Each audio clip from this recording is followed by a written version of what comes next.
Imagine living hundreds of years, exploring various lands, mastering the essence of magic itself, and even slaying the demon king only to think nothing of such achievements. But when your former party members begin to pass due to old age, you begin to rediscover memories you once thought insignificant and live life to the fullest, discovering what it truly means to live in the moment. Our story starts with our group of heroes heading to the royal capital, all wondering what types of celebrations are happening in town. The hero wonders what types of jobs they'll have in the future, especially because the Demon King is now defeated, prompting the priest to wonder if he can find a job where he can drink. The hero turns to the elf, Freeren, asking Freeren how she'll spend her life, especially since elven lives are very long. As the hero's party march through town, they are praised and celebrated, only to stand before the king, who acknowledges their party to house Himmel the hero, Eisen the warrior, Hyder the priest, and Freeren the mage, thanking the heroes for slaying the Demon King. We cut to that night where the town is celebrating their newfound peace, cutting to Himmel, who tells everyone that there will be statues of them erected. As Freeren mocks the town for only giving them 10 copper coins when they first started their adventure, Hyder states that everything is now behind them, and instead, they should celebrate. As the gang gaze off into the night sky, they all acknowledge that it's been 10 years since they started adventuring, reminiscing on their first day, where Himmel and Eisen were almost executed for bad-mouthing the king. They also remember times when Hyder would get so drunk during their adventures and Freeren would constantly fall for the most basic of traps, all erupting in a laughter for only remembering bad memories. Taking a breath, Himmel thanks everyone for the 10 years they spent together, but Freeren wonders what's so amazing about 10 years, reminded that 10 years by human standards is a long time. Just then, they all turn to face the night sky, spotting the Era meteor shower that only occurs once every 50 years. As the gang bicker about not getting to see the full beauty of the meteor shower from the city, Freeren utters that she'll take them to a better location next time they see it, making Himmel chuckle, grateful for the memories. The next morning, the party bid goodbye to Freeren, who plans on exploring the Central Lands to collect and learn more spells. As Freeren leaves, the others wonder how old Freeren truly is, cutting to several years later when Freeren has explored different locations, learned many new things, and has achieved many new goals. When Freeren visits a shopkeeper asking for a shadow dragon's horn, the shopkeeper states that shadow dragons haven't been alive for around 20 to 30 years, disappointing as Freeren needs a shadow dragon horn for her experiments. Freeren remembers that Himmel collected a shadow dragon horn in the Demon King castle, reasoning that she'll visit to watch the meteor shower with everyone whilst also collecting the shadow dragon horn. As Freeren walks through the capital, she's amazed to see everything has changed over the years, only to suddenly hear Himmel's voice. But when she turns around, Freeren realizes that Himmel has grown quite old. Himmel states that it's been 50 years, both sitting down, only for Freeren to ask about the dragon horn. Remembering the memories from collecting the horn, Himmel happily gives Freeren the horn, telling Freeren that although she doesn't treasure the dragon's horn as much, Himmel himself never forgot the time spent collecting the horn. As Freeren heads outside to deliver the horn, she wonders what's the big deal about a lousy dragon's horn, only to head inside, asking Himmel to head out for the meteor shower. As they leave town, Freeren greets Eisen and Hyder, who are amazed to see Freeren hasn't aged one bit, but Freeren is still against Hyder patting her head. Freeren praises Eisen for seeming the same since they last met, something they all know is due to Eisen's dwarf heritage. As they begin to head off, Freeren tells them that the spot she picked out takes a week to travel to, but seeing as this is like the old days, they all gladly follow Freeren. As the gang tells stories over campfire and battle monsters like the old days, they all eventually make it to a lake, where Himmel thanks Freeren for their final adventure together, completely captivated by their final meteor shower together. With some more time passing, Himmel finally passes away, prompting Freeren and the others to attend Himmel's funeral, but Freeren is scolded for not showing any emotions, making her wonder what this strange feeling that is bubbling up inside her. As the day proceeds, Freeren begins reminiscing on her time with Himmel, all whilst watching his casket be buried, only to break down crying, regretting not spending more time to get to know Himmel better. A few days afterwards, Hyder reveals that he'll be heading back to the Holy City, getting one last look at Freeren as Hyder states he'll probably pass away soon due to all the drinking. As Hyder bids Isen and Freeren farewell, Freeren reveals that she will be starting her new exploration into humans, asking Isen to accompany her on her new journey. But Isen reveals that he too has grown old, asking Freeren to not look so sad. Seeing as there is nothing left, Freeren bids Isen farewell, both heading in the opposite directions, only to cut to 20 years after Himmel's passing, where Freeren is lost in the forest outside the Holy City. Just then a young girl appears, asking if Freeren is lost, but when Freeren asks to know where Hyder lives, the young girl takes Freeren to Hyder's home. Freeren is happy to see that Hyder is still alive. Hyder admits that it wasn't too easy to pass away, surprised to hear that Freeren has brought some alcohol for his grave, but Hyder reveals he had stopped drinking ages ago. Seeing the adorable girl serve herself and Hyder some tea, Freeren learns the girl's name is Fern, a war orphan from the southern lands. Freeren finds it unusual for Hyder to adopt Himmel's kindness, but Hyder is more curious as to why Freeren is visiting him. Pleased to hear that Freeren just so happened to be visiting whilst on her adventure to learn more about humans. Hyder asks if Freeren would be willing to take Fern as her apprentice mage, but Freeren is sternly against this, reminding Hyder how easy it is for apprentice mages to pass away during battle. Understanding of Freeren's decision, Hyder gives Freeren an ancient grimoire from the tomb of Uig the Sage, a book meant to contain lost spells for resurrection and immortality. Amazed that such a grimoire still existed, Freeren states that it'll take at least 5 to 6 years to decipher the text, but upon hearing this, Hyder utters that he is indeed quite afraid of dying, asking for Freeren to give him the slightest hope for immortality. As repayment for the grimoire, Freeren agrees to teach Fern some spells. Cutting to later that day, where Freeren had finally managed to track down Fern waiting for her on the cliff of a forest, impressed that Fern is able to conceal her mana so well. Fern states that Hyder will give Fern the title of mage if Fern manages to blast a hole in a boulder across from them, something Freeren praises Hyder for setting Fern. Out of nowhere, Fern conjures a powerful beam of magic, but the beam falls short of reaching the boulder, giving Freeren some motivation to teach Fern. Happy to hear that Fern likes magic just like herself. Taking Fern to a nearby waterfall, Freeren tells Fern that long-range magic consists of 3 key factors, these being mana capacity, strength of firing the spell, and the level of the mage itself. When Fern confirms she knows this already, Freeren states that Fern's spell falling short means Fern is lacking in mana and firing strength, something Fern will need to spend time on. Seeing Fern upset, Freeren reminds Fern that her magic control is still very high, something very unique, especially for such a young age. That night, Freeren shares a meal with Hyder and Fern, only to end the night by studying the grimoire. With several years of Freeren training Fern passing by, all three spend time together whilst Freeren continues to decipher the grimoire, but having lost track of time, Freeren reports to Hyder that Fern has grown so much in 4 years. With Hyder happy to hear that, Freeren mentions how she'll probably finish deciphering the grimoire before Fern becomes a fully fledged mage. But as Freeren turns to check on Hyder's reaction, she spots Hyder has collapsed. Freeren helps move Hyder to his bed. Hearing Hyder apologize for the trouble, coincidentally asking Freeren to not look so sad. With Freeren promising to decipher the grimoire fast, Freeren first heads out to inform Fern that Hyder has collapsed, asking Fern to halt her training to look after Hyder. Sadly, Fern states that if she stops now, she won't be able to show Hyder how strong she's gotten before Hyder passes, revealing that Hyder was the one that saved her. Flashing back, a young Fern is seen grasping onto a necklace with a picture of her family, wondering if she should take her own life. Out of nowhere, Hyder appears, advising Fern to reconsider her actions as Hyder once had a friend that had passed away.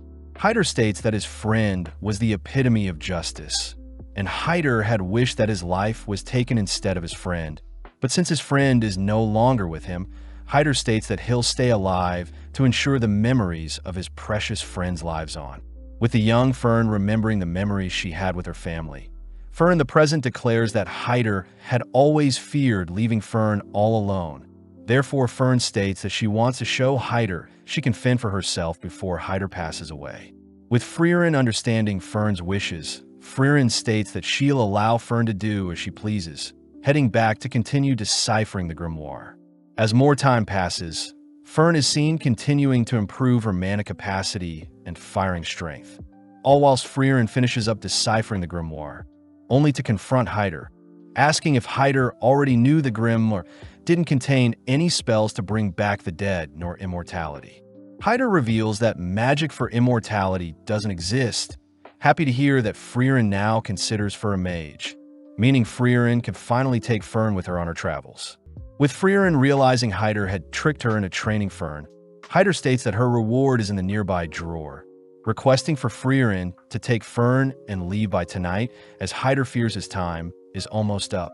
Freeren calls out Hyder for trying to act tough, revealing that Fern has been waiting to say goodbye to Hyder, breaking down as Freeren orders Hyder to spend his remaining time with Fern. As Freeren goes on a walk, Freeren learns that Hyder had saved Fern knowing that Himmel would have done the exact same thing, leaving Hyder and Fern alone, only to confirm that Fern had managed to reach the boulder. The next day marks the death of Hyder, prompting Fern and Freeren to pour out some booze on Hyder's tombstone, only for them to head elsewhere.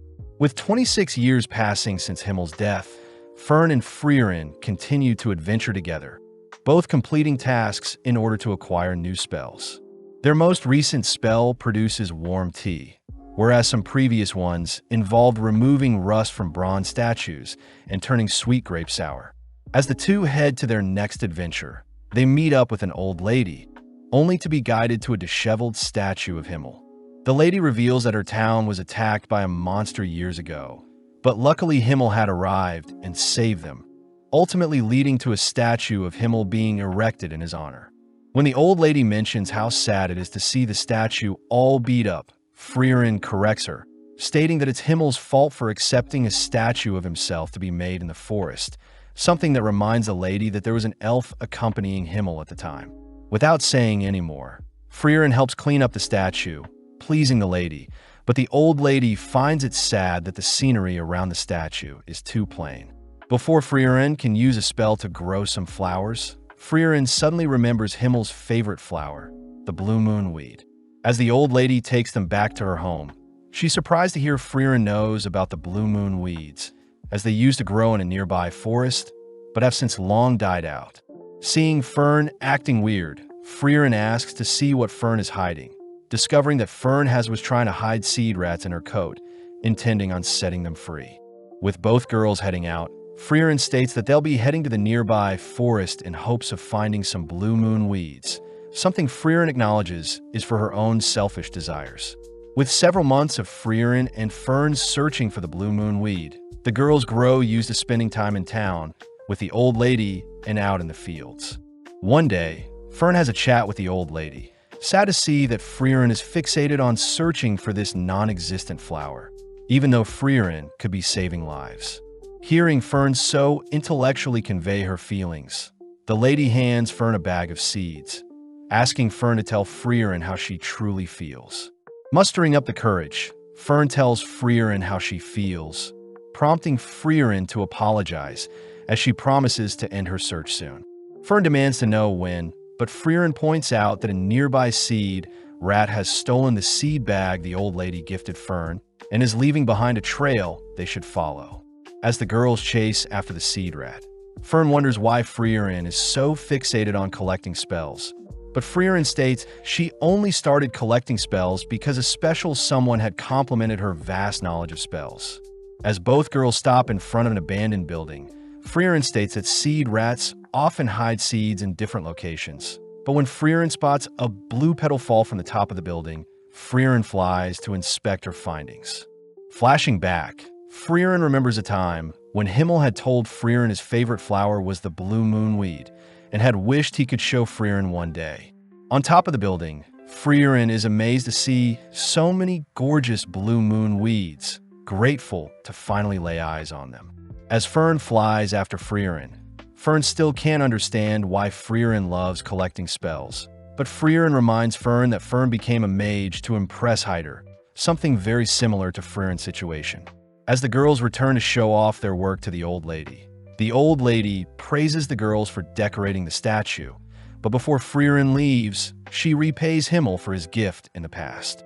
On the 27th year since Himmel's passing, Freeren and Fern are seen visiting a trading city of Worm, where Freeren is asked to split up to restock on supplies. When Fern calls out Freeren for making her buy everything, Fern has a bad feeling when Freeren goes off on her own to buy things, having bought a massive skull in the past, clothes dissolving potions, and even random books. When the two split up, Fern chooses to follow Freeren, fearing their traveling expenses will go to waste, but spots Freeren in front of an accessory store. With Freeren distraught at what to purchase, Freeren ends up settling on something, prompting Fern to continue to tail Freeren. Whilst passing through some alleys, Fern wonders if she should leave Freeren be, but when she overhears that Freeren is planning on buying some desserts, Fern gets jealous, having not had any desserts in months. Following Freeren into a smoky tavern, Fern gets worried that Freeren is lost, spotting Freeren speaking with some scary-looking men. As Freeren leaves the tavern, Fern notices that she's heading back to the inn, rushing to finish off her duties, only to apologize for finishing shopping so late.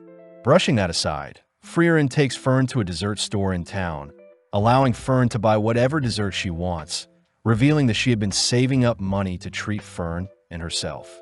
When Fern asks what Freeren would like, Fern corrects herself, stating that she already knows Freeren wants Merker pudding, reminding Freeren of her time with the heroes, where Himmel had mentioned that he knows Freeren's favorite dessert is the Merker pudding. When Freeren feels bad for not knowing much about the others, Himmel mentions his favorite food is an omelet. Eisen's favorite food are sour grapes, and Hyder simply loves alcohol. As Fern digs into her dessert, Freeren apologizes for not knowing more about Fern, handing Fern a gift, pleasing Fern as Freeren remembered Fern's birthday. Fern smiles upon receiving a hair ornament, telling Freeren that it's enough of a birthday gift that Freeren remembered her birthday, confusing Freeren. The next day, the two leave the city, but as Fern walks alongside Freeren with her new hair ornament, Fern asks what the end goal of their adventures are. Freeren simply states that she's simply collecting as many spells as possible, but she does want to retrace her memories with the hero party, something Fern is curious about. When Fern walks beside Freeren, Freeren realizes that Fern is now 16 and taller than her, but gets jealous at how Fern has already outgrown her in other areas. In the Forest of Grobe, Freeren is seen testing out Fern's defensive spells, pointing out how the gaps in Fern's barrier will be her downfall. When Freeren fires multiple projectiles, Fern manages to block with a simple barrier around her body, but ultimately runs out of mana. As the two continue through the forest, Freeren reminds Fern that defensive magic is powerful, but it depletes mana very fast. Therefore, it's best to only cast barriers at the points of impact. As they both cross a river, Fern states that she simply needs to master a single defensive spell, but Freeren scolds her for not reading the book she gave her, as magic theory is just as important as practical applications. Finally arriving at a village, Fern wonders what spells Freeren intends to collect at the village, but Freeren states that she's here for other reasons.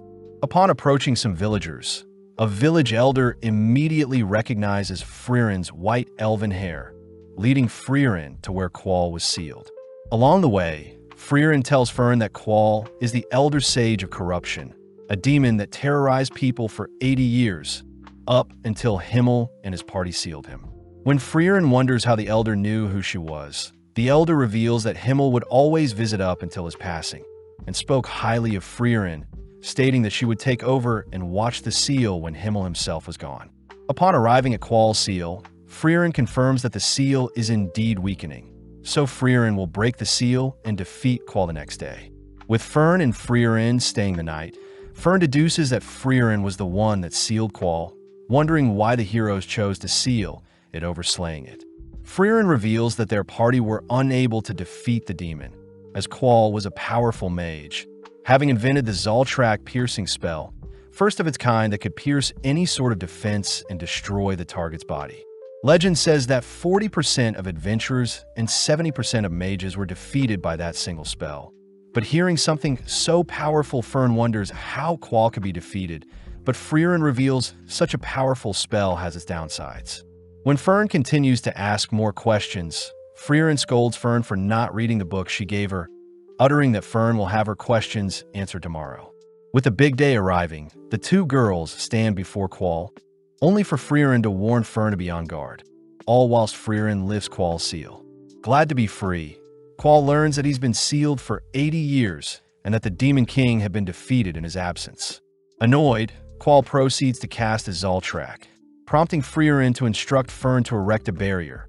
But when the dust clears, Fern's barrier manages to easily block Qual's killing spell. With Fern demanding to know why her basic barrier was able to block such a deadly spell, Freeren reveals that ever since Qual was sealed away, all of humankind had dedicated resources to studying and defending against the killing spell. After a few years, the humans incorporated said spells into their systems, and as a result, all types of defense magic were improved thanks to the demon. Amazed at what the humans were able to develop in the 80 years that he was sealed, Qual immediately begins analyzing Fern's barrier, noting how the barrier changes depending on the type of offensive magic, meaning the spell consumes a huge amount of mana. As Qual erupts with power, Freeren orders Fern to protect both of them as efficiently as possible, prompting Fern to erect barriers only in the location of Qual's projectiles. Unleashing a massive beam of magic, Qual is impressed that Fern is still able to block his overwhelming magic. But having forgotten about Freeren, Qual helplessly watches as Freeren casts her own Zoltrak killing spell. As Qual begins to disappear, Freeren and Fern head back to the village where Freeren is thanked by the village elder, grateful that they can now live in peace. When the elder hands Freeren his hat, Freeren recognizes the elder as the cheeky brat that flipped her skirt when they first sealed Qual. As the girls leave by carriage, Fern is seen finally reading the book Freeren gave her, but Freeren is glad that she could fulfill Himmel's trust and bring peace to the village once and for all. With the girls heading over to the Grand Channel, Freeren is sad to see the beach is littered with debris, unfortunate as the nearby village used to all clean the beach, but now there isn't enough manpower to tidy up the beach. The village elder requests that Freeren clean up the beach, handing Freeren a grimoire belonging to the legendary mage Flam. But Fern notices something suspicious. As Freeren accepts the offer, the elder leaves for now, but Fern states that she believes the grimoire is fake, something that Freeren already knows. Freeren is happy to see that Fern has been studying, revealing almost all books about Flam are usually fakes, but Freeren states that she needed an excuse to help return the beach to its former beauty. Skipping ahead to when snow has begun to fall, Fern is seen visiting a local bakery, chatting with the shopkeeper as Fern has been frequently purchasing bread from the bakery in the past 3 months. With Fern noting how it's already winter, Fern returns to a messy room, disappointed as Freeren is still asleep. As Freeren struggles to leave her bed, Fern is forced to help prepare, feed, and dress Freeren, dragging the sleepy elf through town and towards the beach. As the girls begin cleaning the beach, Fern points out how sloppy Freeren is, having been forced to take care of Freeren as if she were Freeren's mother. Fern wonders how Freeren behaved during her time with the hero party, but Freeren mentions how they were all very okay with Freeren oversleeping, but Freeren did get scolded once. With Fern curious to know more, the girls wrap up the day with a big fire using the debris, only to enjoy a nice dinner, reporting to the elder that they only have 1/3 of the job left. The elder wonders if the girls will be done by the New Year's festival, something Freeren says will be possible, but when the elder mentions how Freeren can finally join them and watch the sunset this time, Freeren acts awfully cold. The next day, Fern asks if the reason Freeren wanted to clean the beach was related to the festival, learning that every new year, the villagers would watch the sunrise. Freeren mentions how the beach is meant to beautifully reflect the sunrise, but admits that she never woke up early enough to actually watch the sunrise. With more time passing by, Fern continues to nurture our poor Freeren out of bed, both exploring the wrecked ships, discovering hidden gems, only to officially clean the beach of all debris. Completely mesmerized by the beach's beauty, the elder asks if Freeren will be joining them for the sunrise this year, shocking Fern when Freeren agrees to wake up early to see the sunrise. Fern wonders if Freeren will be able to wake up in time for the sunrise, but Freeren states that she'll simply stay up all night and that she wants to see what's so amazing about this sunrise. As Freeren stays up that night, she thinks about a time when Himmel had scolded Freeren for sleeping in and missed the New Year's sunrise in the same village. Confused as to why a mere sunrise would cause Himmel to be so upset they didn't get to see it together. Sadly, during the morning, Fern realized that Freeren is fast asleep, forced to drag Freeren out of bed, fearing that they'll miss the sunset. With both girls staring out into the horizon, Freeren notes how there is nothing special about the sunrise, but upon seeing that Fern is mesmerized by the sunrise's beauty, Freeren admits that Himmel was right, as she's enjoying the sunrise with Fern. Flashing back, we see Freeren and the hero party visiting the graves of Eisen's family, learning that his village was attacked by demons. Hyder chooses to kneel before the graves, praying for their souls to go to heaven. But Eisen mentions how he doesn't believe in the afterlife, prompting Freeren to reveal that thousands of years ago, everyone believed there was no afterlife. But since magic can't observe where souls go, it's hard to define what is truth and what isn't. Hyder states that since there is no actual proof for either side, Hyder likes to think there is a heaven. That way the people that are doing good for the world can at least pass believing that their life was worth it. With the hero party joining Hyder in praying for Eisen's family, we cut to the present where Eisen is once again praying for his family, currently located in the Brett region. Out of nowhere, Freeren calls out to Eisen, weird as they haven't spoken to each other ever since Himmel passed away 30 years ago. As they all sit down for some tea, Eisen is shocked to see Freeren has an apprentice, but Freeren asks if Eisen needs help with anything. Eisen mentions how Hyder and himself had been updating each other with letters. Heading out, they all head to Volume 50 Basin, a location Freeren recognizes, learning that Eisen intends to search for notes from Flam, the legendary mage. When Freeren reminds Eisen that most records on Flam are fake, Eisen reveals that Hyder had figured out the general location of Flam's true notes, based on records from the Holy City. With Freeren convinced, they all agree to start looking for a massive tree. But upon seeing Fern disappointed, Freeren states that they should hurry, surprising Eisen as Freeren never cared for anyone else's time. With the gang beginning to search the entire forest, they spend the night eating and sleeping in the forest, only to search across the sea and in the skies. One day, Fern states that she has found a massive tree near some ruins, all beginning to head towards the tree. But Freeren uses the opportunity to ask Eisen why he's searching for Flam's notes. Eisen reveals that on the day of Himmel's death, Eisen had seen how regretful Freeren felt for not using more time to get to know Himmel, revealing that the notes left behind were said to allow contact with the dead. When Freeren states that she doesn't believe in such nonsense, Eisen states that it's better to know for sure. Plus, Eisen and Hyder had agreed prior to help Freeren get to know Himmel better. Having made it to the massive tree, Fern states that there is a powerful barrier surrounding the tree.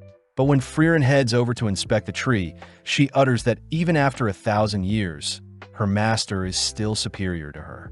Flashing back, Freeren is seen with her master, wondering why her master is so fixated on protecting a small sapling. But her master states that in 1,000 years' time, Freeren will grow to appreciate it, asking Freeren to trust in her teachings, especially since Freeren's master was Flam, the legendary mage. Within an instant, Freeren dispels the barrier guarding the entrance to Flam's notes. Upon glancing at the notes, Freeren is surprised the notes had already been opened to the page regarding communication with the dead, surprised her master knew Freeren would return. Flam's notes recount that the north of the continent housed the land of Oriole, where all the souls rest, a location that Flam had used to speak with her fallen allies. When Fern wonders if the notes can be trusted, Eisen reminds Freeren to consider the best-case scenario when unsure, prompting Freeren to reveal that Oriole is in the same direction as Indy, the current Demon King Castle. With Eisen asking Freeren to go for Himmel's sake, they all head back home via carriage, where Freeren is fast asleep, dreading the thought of going to such a cold place like the Demon King's castle. Sparking up a conversation, Eisen asks how Freeren is treating Fern, impressed to hear that Freeren is retracing her adventures with the hero party, but is also trying to get to know Fern better. Hearing this, Eisen thinks back to how cold Freeren was back then, having never imagined Freeren would take on Apprentice, but reassures Fern that Freeren is a great teacher. As they all return to Eisen's home, Eisen apologizes for not coming with them, checking to see if Freeren remembers the path to Indy, relieved to hear Freeren still remembers it to be through the Will region, across the Regal Canyon and past the Northern Land checkpoints. As Freeren begins to leave, Eisen informs Fern that it'll be a 10-year adventure, reminding Freeren of her adventure with the hero party, but Freeren states that it won't take too long. As Fern leaves with Freeren, Fern thinks about how she spent half her life with Freeren, flashing back to one of Fern's last conversations with Hyder. Hyder jokes about haunting Fern if she doesn't behave around Freeren, but Fern surprises Hyder with how mature she's grown, making Hyder promise to visit her when he passes. With Fern resting by Freeren's side, the girls ride a carriage to the nearby town of the Will region. But as the girls head through town, they're stopped by a shopkeeper that warns the girls not to go into the mountains. The shopkeeper says there are rumors of ghosts taking people away, but when Freeren gets curious about what type of ghosts, the girls head around town asking for everyone's stories. Apparently, the townsfolk saw ghosts of their departed family in the mountains, with some people saying that the ghosts spoke. When Fern wonders if it is the work of undeads, Freeren states that undeads wouldn't appear as ghosts, as undeads normally appear in the form of rotting corpses or skeletons. With the girls heading to the rooms, Fern notes how Freeren probably knows what is causing the ghosts to appear in the mountains, but is cut off when Freeren states that they'll only be staying for a single night in town. Fern demands that Freeren help out the villagers, but seeing Fern so serious about helping the villagers, Freeren agrees to help. As both girls head into the mountains, they explore the locations of said disappearances, where Freeren quizzes Fern on what type of magic created the ghosts, satisfied to hear Fern believes it's illusion magic. Heading deeper into the mountains, Fern briefly remembers a monster that used illusion magic to hunt its prey.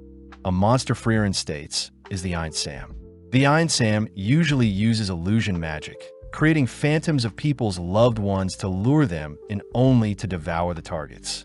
Luckily, Freeren mentions how the Einsam's illusion magic can be easily destroyed by a mage's projectile, but warns Fern that it may be difficult, as Freeren had to destroy the illusions of her master begging for her life.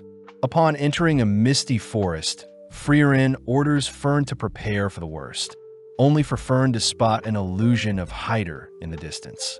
Preparing to destroy the illusion, Fern suddenly hears Hyder speak fondly of her, realizing the monster is using Fern's memories to put Fern at ease. When Freeren tries to help Fern out, Freeren suddenly spots an illusion of Himmel, surprised as she was expecting an illusion of her master.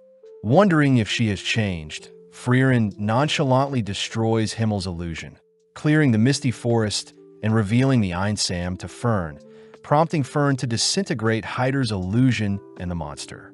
As Freeren reassures Fern that Hyder won't be mad that Fern struck an illusion of him, the girls head into the Regal Canyon, spotting a massive crimson dragon along with its nest, where Freeren spots the grimoire she's been looking for.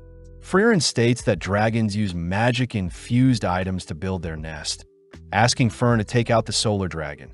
But when Fern conjures a powerful spell, her spell simply deflects off the dragon's thick exterior.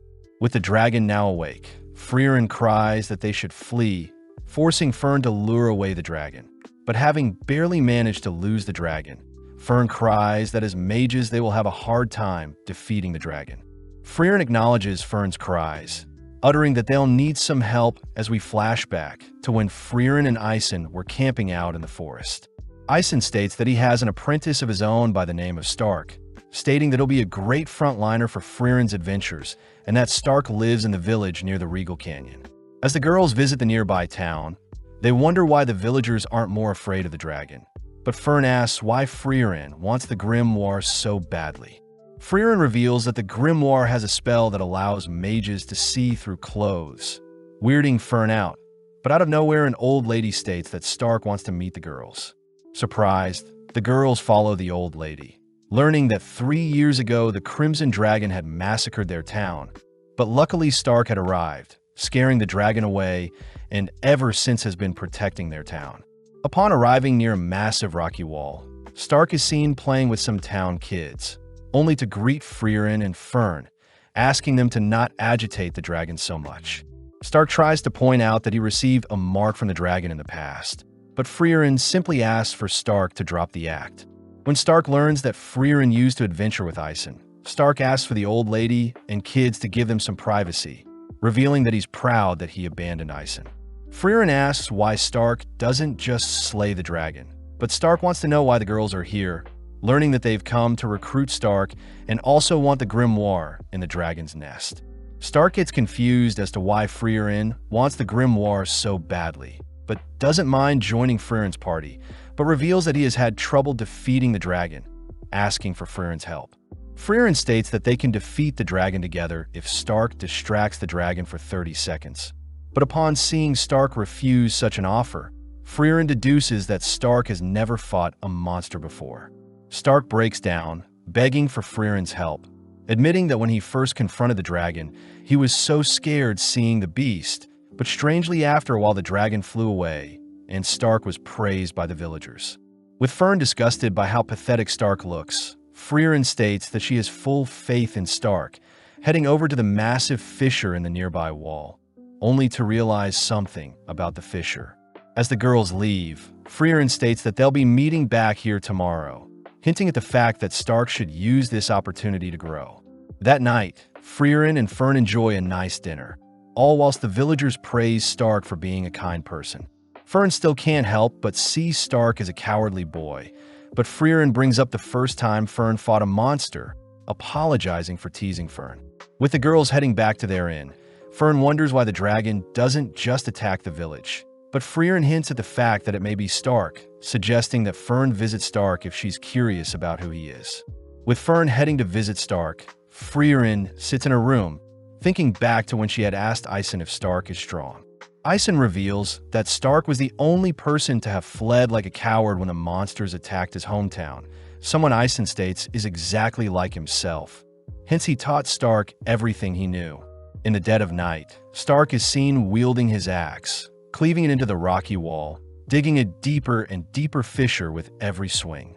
With Stark standing before the giant fissure, Stark turns to spot Fern behind him, having just been caught for creating the massive fissure. Fern asks why Stark doesn't just slay the dragon terrorizing the nearby village, but Stark states that since the dragon hasn't attacked yet, there is no need for him to slay the beast. As Stark begins to leave, Fern asks if Stark will slay the dragon when it does attack. Learning that although Stark knows the village depends on him, he still might consider running if the dragon is too great. Stark reveals that he had gained a mark on his face during a spar with his master Ison, believing that Ison was mad at him as Ison never praised Stark. Leaning in to inspect Stark's hand, Fern concludes that Stark would never run from a fight, confusing Stark as he wonders how Fern would know. Fern reveals that on her first battle with a deadly monster, Fern had begun to flee in terror, but when she realized Freeren wouldn't help her, Fern had no choice but to steel her resolve and fight. Fern states that although Stark is a coward, she believes Stark will rise to the challenge to protect the village when the time comes, something that makes Stark think about Ison. Fern is seen reporting her chat with Stark to Freeren, but when Freeren heads to the fissure to look for Stark the next day, she's disappointed to see that Stark has fled the scene. When Freeren states that they'll be slaying the dragon instead, Fern refuses to leave the safety of a nearby tree, but out of nowhere Stark appears, asking if he only needs to distract the dragon for 30 seconds. Stark states that if he were to pass away during the battle, Stark asks for Freeren to guarantee the dragon is slayed, confusing Freeren as to why Stark is willing to give his life for the safety of the village. Stark reminds Freeren that he lived in the village for 3 years, cutting to later that day where the three are now standing before the red dragon, prompting Freeren to tease Stark for shaking out of fear. Freeren reveals that Ison showed the same fear before a great fight, as Ison would embrace the fear, something Freeren sees in Stark. Hearing that his master also would fear his battles, Stark marches into the range of the dragon, But Freeren notes that the dragon is being cautious as to not attack due to the enemy it's facing. As the dragon unleashes its fiery breath, Stark begins making his way towards the dragon, ducking and weaving until he's able to close the distance between himself and the beast. Flashing back, Freeren asks why Ison had hit Stark during their last spar, but Ison reveals that he feels terrible for hitting his student. But in the moment, Ison had sensed immense power from Stark, a power that caused Ison himself to shake. As Freeren watches Stark shatter the claws of the dragon, Stark chooses to stay close to the dragon, grabbing onto it as it takes off. Being flung into the air, Stark senses that the dragon is lining up another breath of fire, swiftly gripping his axe, only to cleave the dragon into the ground. Seeing an opening, Stark cries for Fern and Freeren to finish off the dragon, but Freeren stops Fern from making a move, declaring that Stark had soloed the dragon. Shocked at his own power, Freeren rushes to congratulate Stark on his first battle. But more importantly, Freeren is excited to steal all the loot in the dragon's nest. Seeing Freeren fixated on the random items, Stark mentions how Ison would always talk about how Freeren made their hero's journey ridiculous and fun, cutting back to a time when Freeren had decided to make shaved ice in a dungeon. Ison had grown annoyed as they were wasting so much time, but Himmel reminds Ison that they have all the time in the world, so they should enjoy the journey as they go. As the three return to tell the village the good news, they all begin heading out, only to try out the grimoire. Fern uses the spell to see through Stark's clothes, disgusted that he's so small, but Stark states that he'll be joining Freeren and Fern on their future journeys. In the fortress city of Vol, located in the Regal Canyon, Freeren and gang are refused entry towards one of the northern checkpoints by the guard, hearing that monsters are more active than ever. As the guard heads to chat with the Castellan, they warn the gang not to cause trouble in the town, but Freeren is perfectly okay with staying in town, planning on exploring the magic shops in town. Seeing Fern's cold glare, Freeren states that she'll head over to book them a room, but when Stark offers to get food with Fern, Fern's glare sends Stark in search of food alone. Now alone, Fern overhears that the Northern Army plans to defeat the enemies in 2 years, meaning their checkpoint won't be open for another 2 years. Cutting to Stark, he has entered a familiar tavern, served the Jumbo Berry special dessert.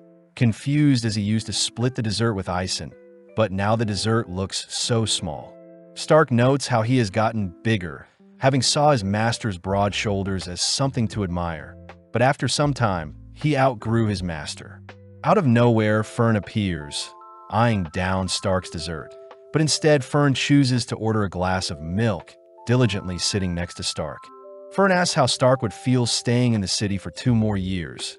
Relieved to hear that Stark thinks it's annoying as well, but Stark gets weirded out by how Fern is acting. Both heading outside to assess the walls, Stark asks if they could simply fly over the gates. But Fern reminds Stark that a barrier has been erected to prevent flying monsters from entering. With no other choice, they head over to the Merchants Guild, but are sad to learn that all trades towards the northern land have been shut down, meaning that they can't sneak out via that way either. Coming up with another idea, the two decide to visit the Black Market and Thieves Guild, using Stark's connections and demeanor to find a solution, but sadly there is still nothing that can be done.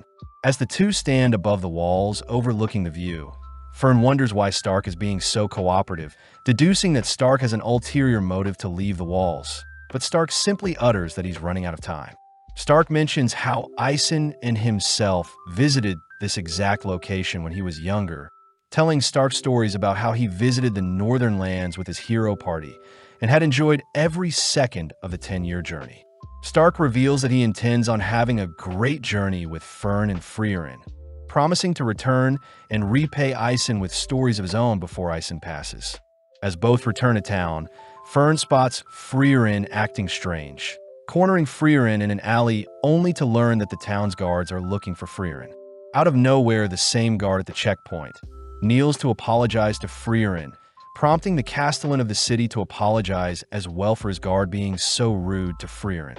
When Freeren reassures the Castellan that she wasn't offended, the Castellan believes that Freeren is here to slay the remnants of the Demon Lord's army, permitting Freeren to pass through the checkpoint, but this disappoints Freeren. with the town throwing a massive celebration to acknowledge Freeren and her party's departure. Freeren mentions how she never liked the outlandish welcomes and departures. Stark wonders if this is how Isen felt, making Freeren suddenly remember a similar time when she departed with the hero party, curious as to what parallels will arise next. Flashing back, Freeren is seen walking alongside the hero party, all discussing the validity of Flam's grimoire, especially with the countless fakes and imitations that exist. Waking up early, Freeren spots Stark and Fern making breakfast, shocking Fern as this is a rare scenario. Later that day on Ung Road, the gang were tasked with clearing a path for a merchant, grateful as the road had been blocked off due to a landslide. When Stark sees Freeren's magic, he wonders why Freeren doesn't just carry the merchant's cart over with magic. But Fern is strongly for helping everyone, not just the single merchant. Taking a quick break, Stark thanks the merchant for the water, wondering what may have caused the landslide, surprised to hear that it must have been the skirmishes between the northern lands and the demons. Getting back to work, Fern requests that Stark help her out a bit, but Stark asks that Fern be more casual with him. But when Fern tries speaking with Stark more casually, Stark gets insulted, annoying Fern as they continue to work. With the road cleared, the merchant offers to lead the gang to the nearby village, amazed that he finally got to meet an elf. Freeren acknowledges that although elves live long lives, elves are slowly going extinct, as most don't intend on reproducing, with the most recent elf Freeren met being around 400 years ago. Finally arriving at the town, the gang spot a line of merchants lining up to enter the town, learning that tonight is the Liberation Festival. The festival is meant to commemorate the hero party ridding the area of demons, and involves decorating the statues of the heroes in town. Freeren still can't understand why humans throw parties, but the merchant reminds Freeren that it's been 80 years since the Demon King was slayed, and in human years 80 years is a whole lifetime. Flashing back, Freeren remembers a time when Himmel had requested that their statues be placed through various towns, annoying Freeren as she believed Himmel simply wanted to show off. But Himmel reveals that the statues are meant to remind Freeren of their adventures together as the hero party. That night, the gang stand among the crowd, watching as the hero party is celebrated, but the merchant does note how Freeren looks very similar to the elf statue. The next morning, they continue their journey, heading to the Graf Granat's domain, where they notice an abundance of guards surveying the town. When Freeren wonders who should do the shopping, Freeren suddenly freezes, equipping her staff, only to state that she senses demons approaching. When some demons turn the nearby corner, they spot Freeren charging up a spell, but luckily a nearby knight tackles and stops Freeren from firing the spell. Approaching Freeren, the demon asks if Graf Granat had hired Freeren to attack him, but Graf states that he's not foolish enough to attack Lord Lugner out in the open, especially since Lugner is her seeking peace. Kneeling down, Lugner states that he senses Freeren's bloodlust-filled glare, shaming Freeren for looking at him as if he were a wild beast. Freeren fires back, stating that Lugner is simply using human speech to blend in and manipulate the humans. But having heard enough, Freeren is dragged away to be locked up. With Stark and Fern shocked at what just happened, they choose to visit Freeren, who is locked up in the dungeon under the mansion. Freeren states that she'll only be locked up for a measly 2 to 3 years, but Fern scolds Freeren for always wanting to waste time. Freeren asks who the peace envoy demons are, learning that the envoys are linked to Aura, the guillotine, one of the 7 sages of destruction who served the Demon King. Apparently, 28 years ago, Aura had regained her strength and had been fighting with the domain of Graf Granats. But now Aura has sent envoys to seek peace, something Freeren states sounds fishy. When Stark wonders why they can't just talk things out with the demons, Freeren questions if Stark or Fern know how demons learn to speak the human language, revealing that demons only eat humans. During her time with the hero party, Himmel and Freeren were forced to hunt down a child demon, having supposedly devoured the child of a human couple. But when Himmel went to slay the creature, Himmel hesitated since the demon behaved just like a child. When Freeren offered to shoulder the burden, the town's chief had ordered everyone to spare the demon, giving it a second chance. But that was something Freeren had advised everyone against doing. With days passing, The chief had given the demon girl a place to stay along with food to eat, but Freeren kept a close eye on her, all whilst the chief and her daughter considered the demon girl as one of their own. One day, the chief's building was burnt down by the demon girl, and the chief ended up passing due to being attacked by the demon. When Himmel demands to know why the demon killed the chief, the demon slowly approaches the couple of the first daughter she ate, offering the chief's daughter as a replacement. Sensing that the humans hate her, the demon girl takes the chief's daughter as hostage, but Himmel easily recaptures the chief's daughter, permitting Freeren to slay the demon. When Freeren fires an incineration spell at the demon, Freeren states that demons don't have a sense of family, forced to live and roam alone since birth. But on that day, Freeren learned that the demon girl had intentionally manipulated everyone, knowing that she would get to live a little longer.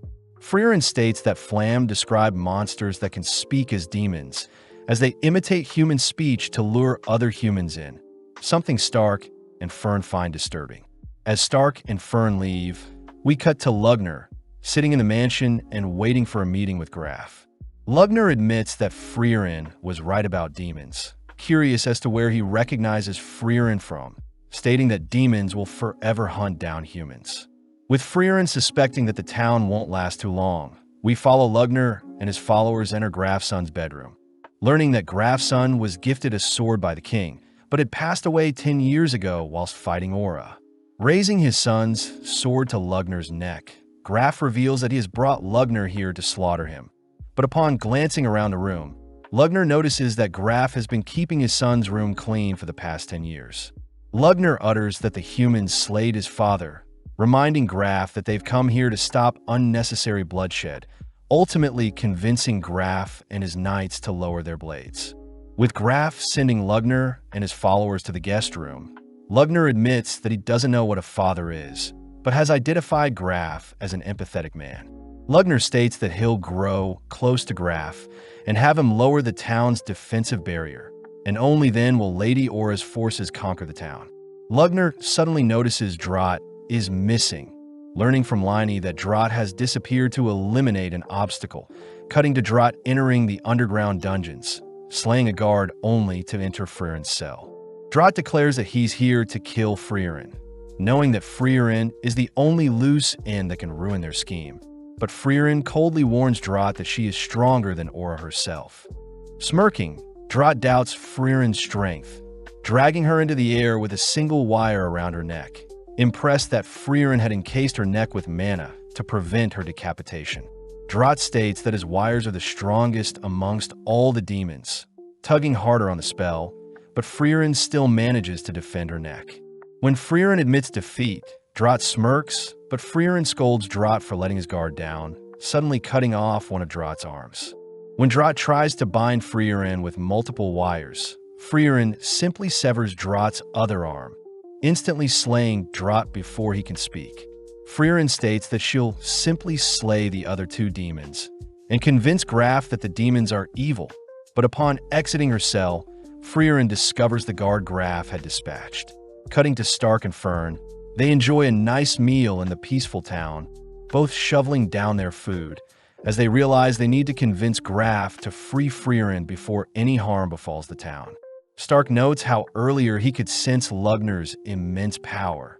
Pissed that Lugner didn't even pay attention to Stark, as Lugner knew he could dismantle everyone but Freeren in mere seconds. Beginning to shake out of fear, Stark accidentally spills his drink on himself, offered a handkerchief by Fern. As Stark cleans himself up, they both agree that they need to head over to protect Graf in case the demons attack. But when Stark tries to return the handkerchief, Fern prefers Stark keep it. Following Liney and Lugner, Liney reports that she can no longer sense Drought nearby. Curious as to who Freeren is, but out of nowhere Graf and his knights rush into the room. Graf reports that Freeren has escaped, prompting Lugner to offer up Liney's location magic, but Graf refuses, asking where Drought is. When Lugner tries to come up with an excuse, Graf has his men surround Lugner and Liney, revealing that he knows Freeren is a powerful mage, demanding once more to know where Drought is. With no other option, Lugner draws his own blood, instantly decapitating all the knights in the room, only to turn his attention to Graf. Lugner reveals how excited he is to finally be killing, nonchalantly pricking his own finger on Graf's sword, only to use the blood to pierce Graf's stomach. With Graf bleeding out, Lugner states they need Graf to help remove the town's barrier. Cutting to later that evening, where Stark and Freeren are walking through town, only for Freeren to detect Freeren in a disguise. Freeren asks why Freeren escaped, learning that Freeren disposed of one of Lugner's demons, but had to escape since the guard outside her door was killed, and Freeren didn't want to be blamed for slaying the guard, since demon corpses dissipate into mana and leave behind no trace. Freeren states that she'll be leaving town, but Freeren and Stark remind Freeren that there are still demons in town, making Freeren suggest that Freeren and Stark handle the demons in town. Seeing the two unsure about their skills, Freeren reassures the two that they'll be fine, inspiring Freeren to drag the cowardly Stark towards the demons. At the same time, Freeren detects a powerful ball of mana 10 kilometers from town watching them, deducing that it must be Aura the guillotine, but knowing that Aura is strong, Freeren reasons she should finish this quickly. In the dead of night, Freeren and Stark sneak past a body of water, heading over the walls of Graf's mansion, only to enter into the mansion through one of its windows. At the same time, Lugner tells Graf about his love for magic, revealing that most demons spend their entire life researching and honing their own particular magic.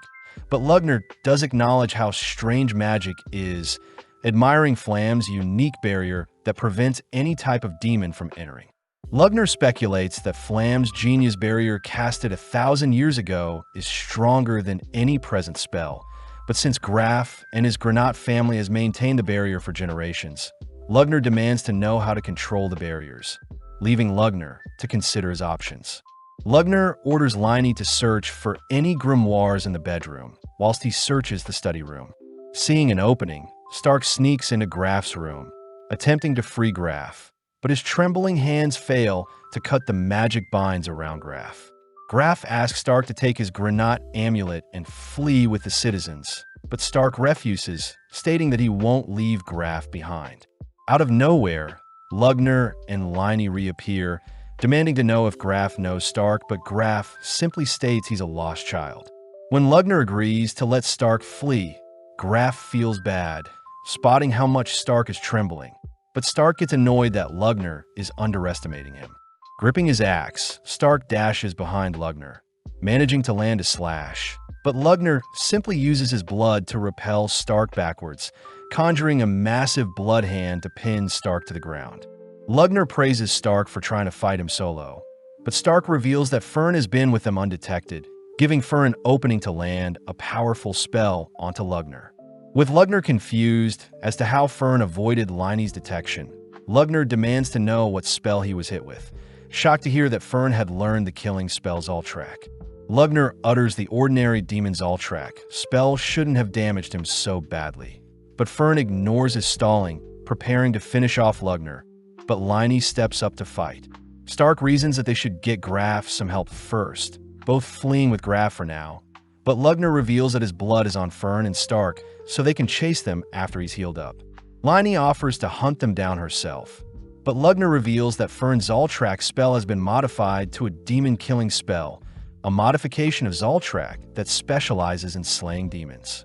Seeing Freeren's silhouette earlier, Lugner remembers an elf by the name of Freeren, being the person that helped analyze the initial Zoltrak spell, but was also granted the title, Freeren the Slayer, for most demons slayed in all of history.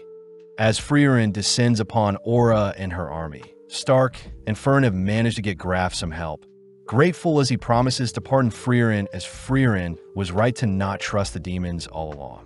Stark gets excited as Freeren can now roam through town freely, but Graf hears that Freeren was the elf from the original hero party, disgraced to have imprisoned one of the saviors of his family's land. Greeting Aura, Freeren acknowledges that it's been 80 years since they last fought, asking if Aura would retreat now. Smirking, Aura has some of her men slash at Freeren, but Freeren nonchalantly dodges, noting that Aura has more puppets than before.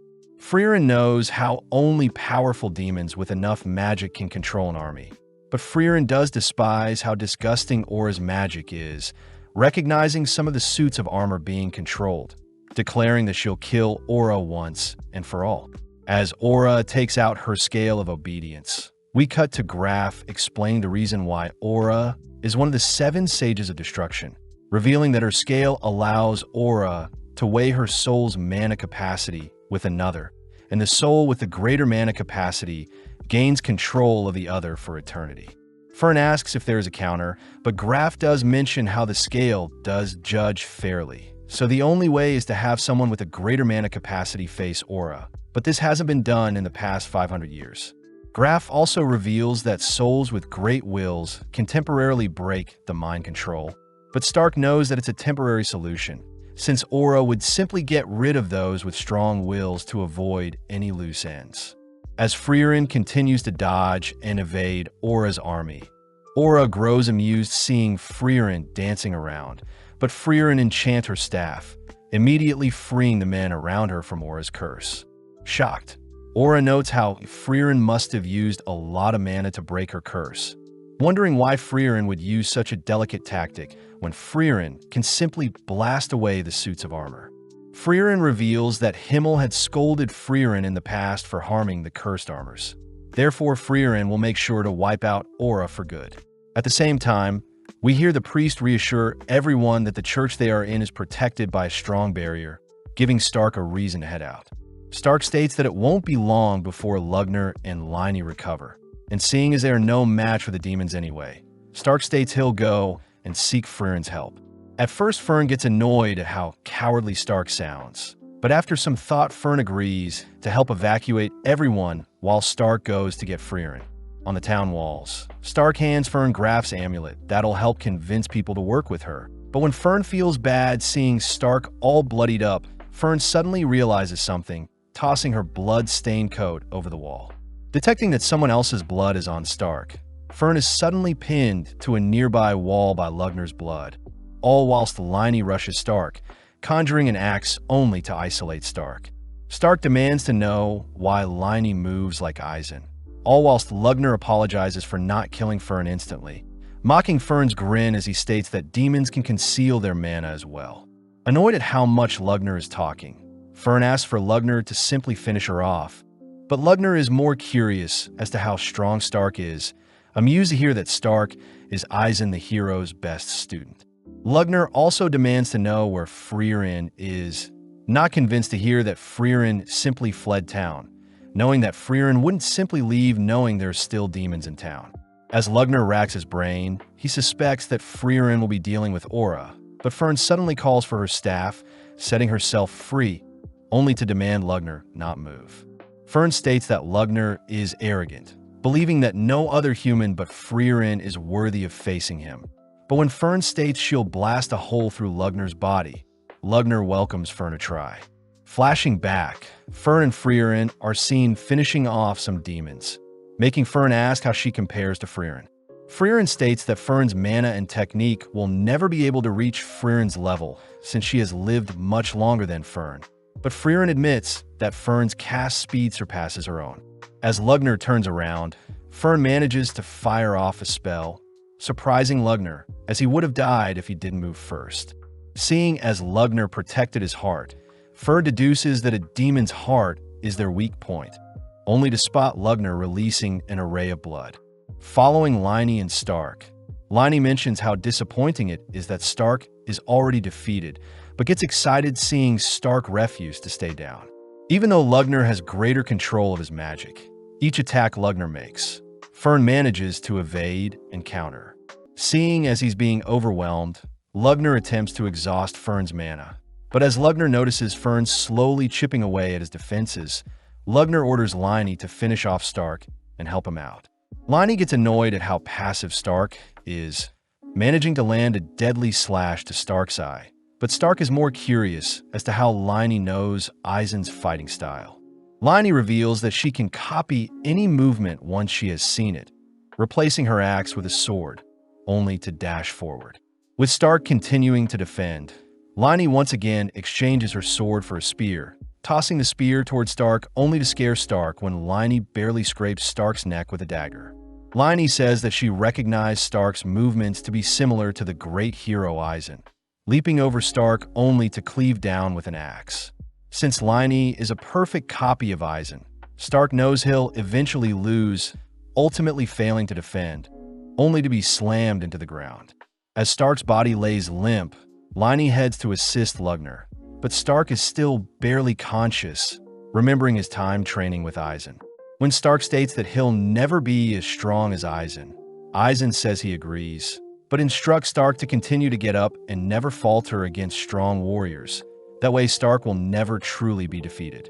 With Stark forcing his body up, Liney advises Stark to stay down, but Stark states that he's still not done, remembering that Eisen's slashes were far stronger than Liney's. As Freeren and Lugner's magic erupt across the skies, Stark rushes Liney, leaving himself wide open for Liney to land a lethal blow to his stomach.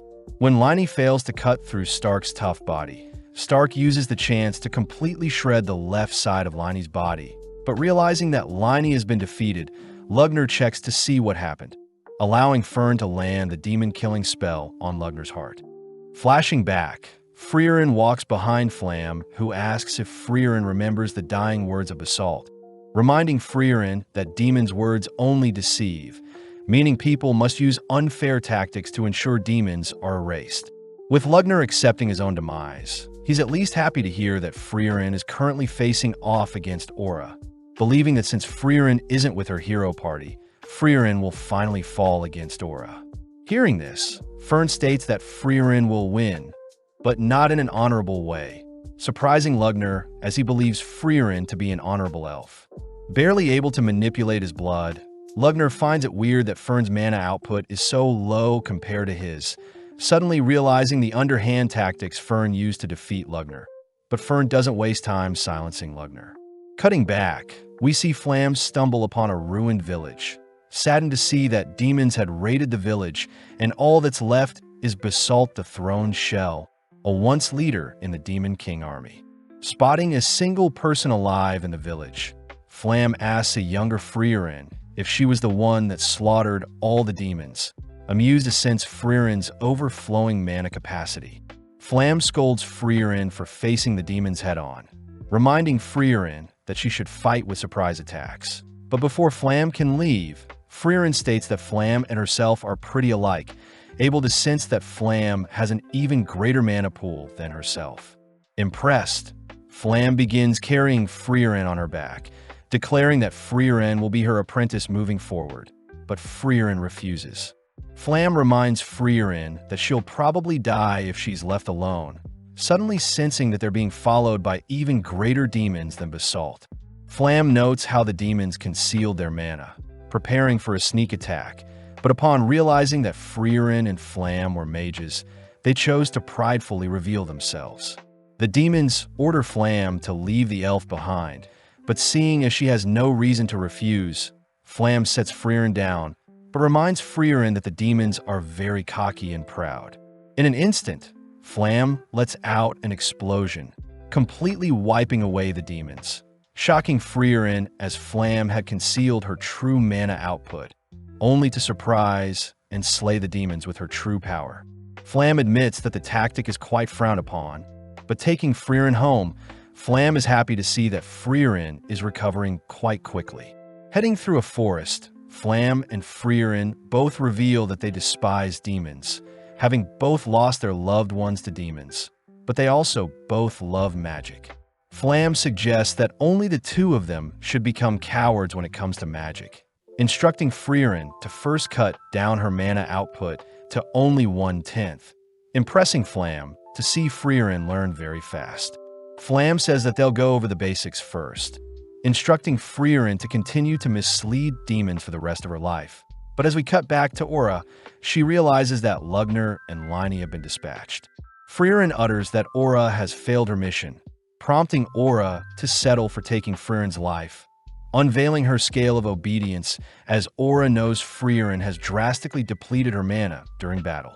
Freeren knows the scale will force the person with a lower mana capacity to bend to the will of the greater mana holder, commending Aura for exuding an overwhelming mana pool, having lived and trained for 500 years. Freeren does admit that it appears that Aura has the greater mana pool, but mentions how demons are incapable of suppressing their mana pool, flashing back to when Freeren had asked Flam why that is so. Flam states that demons are quite simple creatures, just like how humans use wealth to show status. Demons use their mana output to show dominance over other demons. Flam does note how demons will temporarily conceal their mana to hide their intentions. But during battle, demons have no reason but to flaunt their overwhelming mana, something Freeren hears she can use against the demons. Having been 3 years since they met, Flam is happy to see that Freeren had easily been able to conceal her magic consistently. But in a blink of an eye, another 50 years pass by. Having a private chat with Freeren, Flam is happy to have taught Freeren all she knows, wondering if one day Freeren may be able to slay the Demon King himself. Taking the chance, Flam asks that Freeren plant flowers around her grave, revealing it to be the spell her parents taught her and is the reason Flam loves magic. With Freeren asking to learn the spell, Flam advises that Freeren remain hidden until she defeats the Demon King, prompting Freeren to uphold her promises when Flam passes away. Now alone, Freeren explores the continent, continuing to train her mana and live in secrecy, all whilst a nearby town fully develops. One day, Himmel, Eisen, and Hyder visit the nearby woods, running into Freeren, having heard that Freeren is a wise elf, but Freeren reassures the party that she is nothing special. Asking the party to leave, Freeren hears that Himmel suspects Freeren is far stronger than she is letting on, giving Freeren enough reason to begin adventuring with her new hero party. Having activated her scale, a dense ball of mana for both Freeren and Aura appear, prompting Freeren to ask if Aura is truly confident she'll win. Smirking, Aura recounts how Freeren had only made a name for herself 80 years ago alongside the hero party, scoffing at Freeren's shameful mana output as it has remained the same since they last met. With Aura's mana ultimately tipping the scale in her favor, Aura prepares to sever Freeren's head, but strangely, the scale begins to tip in Freeren's favor. Freeren takes the chance to point out how simple-minded Aura is, revealing that she had been concealing her mana all this time, shocking Aura as she calls Freeren's bluff. Freeren praises her master Flam for teaching her such a tactic, scaring Aura, as although Aura has lived for 500 years, Freeren has lived for over 1,000, finally unleashing her true monstrous mana output. Horrified to have been deceived, Aura ultimately is forced to yield to Freeren's commands, ordered to take her own life as Freeren leaves the scene. Returning by sunrise, Freeren prays for the fallen soldiers who are finally free from their eternal curse. Meeting up with Fern and Stark, happy to report that Freeren has been excused of all crimes. As Graf thanks Freeren for preserving the bodies of the past heroes, Freeren explains that Himmel had instructed Freeren to treat the dead with respect, but Freeren also congratulates Fern and Stark for successfully defeating powerful demons. Graf asks for a burial for all the fallen, only to spot a familiar-looking pendant, grateful to Freeren for preserving what was left of his son. As a reward, Graf agrees to give Freeren with anything of her choosing, surprised to hear that Freeren simply wants the grimoire Flam, the mage left behind detailing the town's barrier. Luckily, both Freeren and Graf agree that the grimoire is a fake, but Freeren could care less, prompting Graf to ask that Freeren be more casual around him. Freeren says she prefers not to, as in the past Himmel and Eisen were almost executed for speaking rudely to royalty.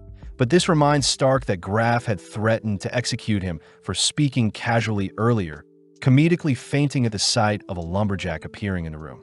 Luckily, Graf reassures everyone that he doesn't take offense to being addressed casually, reminding Freeren and her party that the town knows of their heroic feats and wants to celebrate their accomplishments. With Fern levitating Stark's unconscious body through town, the gang end up spending some time in town, rewarded and praised for their accomplishments, only to attend an official funeral for the fallen. Having spent enough time in town, Freeren and her party begin heading out, escorted by Graf himself, warning Freeren that their next destination with the Northern Plateau is quite dangerous. Graf asks if Freeren's party houses a first-class mage, a mage that has received a certification award from the Continental Magic Association, leading Fern to show off her third-class mage certificate. Fern asks why Freeren hasn't acquired her certificate yet. But Freeren states she's too lazy to constantly update her rank, especially since the association changes every few years. Freeren shows off her old holy emblem, but Graf suggests that Freeren visit Oberst in the Northern Lands, the largest magical city, to take the first-class exam. Graf says the gang can make it to the city if they head over the Schwer Mountains, wishing Freeren and her party the best for the future, and promising to never forget what Freeren did for their town. Heading towards the mountains, our trio realize that it's beginning to snow, prompting Freeren to reveal that during the previous war with the Demon King, it was ultimately the cold winter conditions that claimed the most lives. Sadly, as the gang begin venturing on, they get lost in a snowstorm, leading Stark to faint in such poor conditions. Knowing that he'll be blown away with transportation magic, Fern is forced to drag Stark along, all heading towards an emergency shelter at the foot of the mountain. Relieved to see the shelter still standing, Freeren opens the door to a strange man exercising whilst half-naked, terrifying Fern as she is afraid the man is a pervert. Defusing the situation, the man reveals that he too is an elf, having been 300 years since he saw one of his kind. Grateful that Fern started a fire, the man introduces himself as Kraft the Monk, amazed to hear that Freeren is traveling to Oriol, also known as Heaven. Just then, Fern states that Stark's body is getting colder, cutting to Stark's perspective where he's dreaming of a massive jumbo berry dessert, only to awaken to see Kraft sharing a bed with him. Terrified at first, Stark suddenly realizes how refined Kraft's body is, having never heard of Kraft before, but it's apparent that Kraft is quite skilled. Asking Stark to remain in the shelter, Kraft, Freeren, and Fern head out to retrieve Kraft's frozen supplies, grateful to have mages to help unfreeze his frozen carriage. Kraft takes the chance to learn more about Freeren, impressed to hear Freeren used to be in the hero party, but Freeren refuses to reveal any more about her past. Forced to wait out the storm, the four end up sharing meals and spending time together, cutting to 6 months later where the blistering cold winds have finally died down. Kraft is seen carving a pendant for Fern, happy to hear that Fern is religious as well. Freeren asks why Kraft believes the world has a god, especially since the god of creation hasn't shown herself ever, but Kraft says he used to be a non-believer as well. Sadly, when all the people that once knew Kraft had passed away, Kraft had left his faith in the hands of God, reminding Freeren that once someone passes away, their legacy will be sealed. Therefore, Kraft asks that Freeren open up about her past. That way he can pray for her if she ever disappears. Flashing back, we see Himmel and Eisen playing with the orphans of a newly opened village. But off to the side, Freeren voices how surprised she was when she heard Hyder funded the orphans' reconstruction himself. Amused, Hyder reveals that he too was an orphan, asking to learn more about Freeren's past. That way he can pray for Freeren's future. Freeren sadly refuses to share anything, believing that her life has been very boring. But Hyder reveals that he knows Freeren has been concealing her mana permanently, something Hyder knows only exceptional mages are capable of.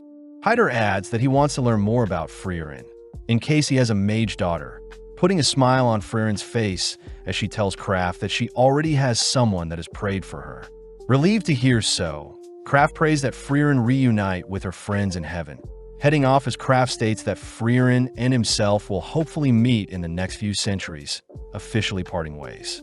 Trudging through the piles of snow, Freeren ends up falling asleep, worrying Fern as she wonders if she should allow Stark to carry her precious master. In Freeren's dream, she remembers the time when herself and the hero party first set out, annoyed to have only received 10 copper coins to kickstart their adventure. Motivated to earn lots of money through their adventures, Himmel unsheathes his hero's blade, but sadly Hyder says the blade is a replica. Himmel had received the replica from saving a merchant and decided to become a true hero when a young Hyder accused Himmel of only ever being a fake hero. With Himmel declaring that he'll one day acquire the real hero's sword, Freeren suddenly awakens from her dream, instructing Fern to head north towards a nearby village. Seeing as Freeren is still unable to walk, Fern soldiers on with Freeren on her back, refusing to allow Stark to carry Freeren. Seeing as the storm has died down, the gang arrive at the nearby village of the sword, greeted by the 49th village head, someone that is younger than expected. The chief mentions how unfortunate that a nearby cabin was destroyed, most likely due to the lord of the cabin. But Stark recognizes the village as the location that used to protect the hero's sword. Stark remembers that there was a sword that remained in a stone for centuries, up until Himmel himself drew the sword, a blade that would only accept a true hero. Heading to warm up in a nearby cabin, the chief cries that Freeren was meant to check on them every 50 years, but Freeren reasons that a checkup every 80 years would be fine as well. Seeing as the town is in dire need of monster extermination, the gang head out the next day, slaying some nearby snow beasts. Fern wonders why the village didn't hire any adventurers to help with the extermination, but Freeren utters that it's due to Himmel being the hero, prompting Stark to leap onto a pack of monsters gathered at the front of the cave, shocked to discover what is inside. Before Stark can ask Freeren about what is in the cave, the Lord appears from the snow, squashing Stark, but Freeren realizes that the Lord has gotten weaker over the years. Before the Lord can attack Freeren, Stark appears, severing one of the creature's arms, prompting Fern to cast a barrier to protect Freeren from the creature's second claw. Pleased by her students' attacks, Freeren decimates the Lord with one single spell, fulfilling her duties. Heading over to Stark, Stark asks to know why the hero's sword is still in the stone, but Freeren utters that the sword's aura is attracting the monsters, but a barrier is protecting the monsters from claiming the sword. Seeing as Stark is more curious as to why the sword is still here, Freeren gets permission from the chief to tell the truth, revealing that Himmel actually failed to draw the sword from the stone. Even after failing, Himmel promised to slay the Demon King, fulfilling his promise and ultimately became a true hero, even without the magical sword. Fern wonders why people would lie about Himmel retrieving the sword, but Freeren reminds everyone that a hero doesn't need embarrassing stories staining their legacy, and is meant to be a pillar to shape and inspire future generations. As everyone leaves the scene, Stark can't help but stare at the blade, suddenly remembering a flashback, only to cut to later that day where the gang prepare to depart, promising to return in 50 years' time. Deciding to head to a more thriving village, Freeren gives everyone permission to do as they please after checking in, leading Fern to invite Freeren to go shopping with her, but Freeren declines, wanting to spend the day reading her grimoire. Out of nowhere, Freeren suddenly remembers today is Stark's 18th birthday, shocking Fern as she hasn't thought of what present to get Stark. Fern is curious if Freeren has prepared something for Stark, making Freeren gleefully rush towards her suitcase, unveiling a potion that dissolves clothing, an item that Freeren learned men would love. Annoyed, Fern dumps the potion all over Freeren, storming off at how disgusting Freeren's present was. But now left alone, Freeren wonders what present to get Stark now. Reaching for a ring, Freeren wonders if Stark is worthy of such an item, but instead retrieves a piece of paper with some writing. Following Fern, she decides to gather intel on Stark's likes and dislikes. But upon discovering that Stark is not in his room, Fern goes out in search of him. Asking around, Fern is surprised to hear Stark has already been helping out the villagers, ultimately locating Stark gazing out into the view. Relieved to see Stark is so mature, Fern slowly approaches Stark but freezes upon hearing Stark admire the breast and turd-shaped clouds. Calling out to Stark, Fern glares at Stark for being so childish, but asks if Stark would like to go on a walk with her. Seeing Fern so quiet, Stark wonders what he may have done to upset her, but Fern begins panicking, wondering how she can find a gift for Stark without being suspicious. Not wanting to stress too much, Fern simply asks what Stark would like for his birthday, but gets irritated seeing Stark so confused as to why Fern is willing to get him a birthday present. Annoyed, Fern storms off, but is shocked to hear that Stark never received a present from Eisen nor his family, as Stark says they didn't care about him. Stark reveals that his family was a group of warriors, flashing back to when Stark's father scolded the village warriors for being so weak, asking them to be more like Stoltz, uninjured and cold-blooded. Stark's father reminds Stoltz that he's the strongest in the village, compared to Stark, who has no talent and hasn't even slayed a monster yet. Even though his father didn't want Stoltz around Stark, Stoltz chose to spend time and train Stark. Sadly, when a demon attacked his village, Stark was the lone survivor, having fled when everyone else fought for their village. Stark wonders if Himmel would have stayed and fought till the very end, but Fern reassures Stark that he's a changed man, asking Stark to accompany her and pick a present for himself. Settling on a silver bracelet, the two return to Freeren, who has served up some massive hamburger steaks, something that pleases Stark, as he wouldn't receive any gifts from Eisen, but would receive a hearty hamburger steak meal during his birthdays.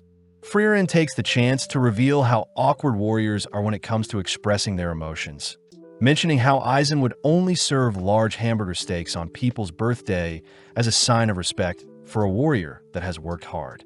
Stark suddenly realizes that Stoltz would also cook him a hamburger steak during his younger years, remembering the moment when Stoltz had instructed Stark to flee and live, finally coming to his senses as he sees his family truly cared for him.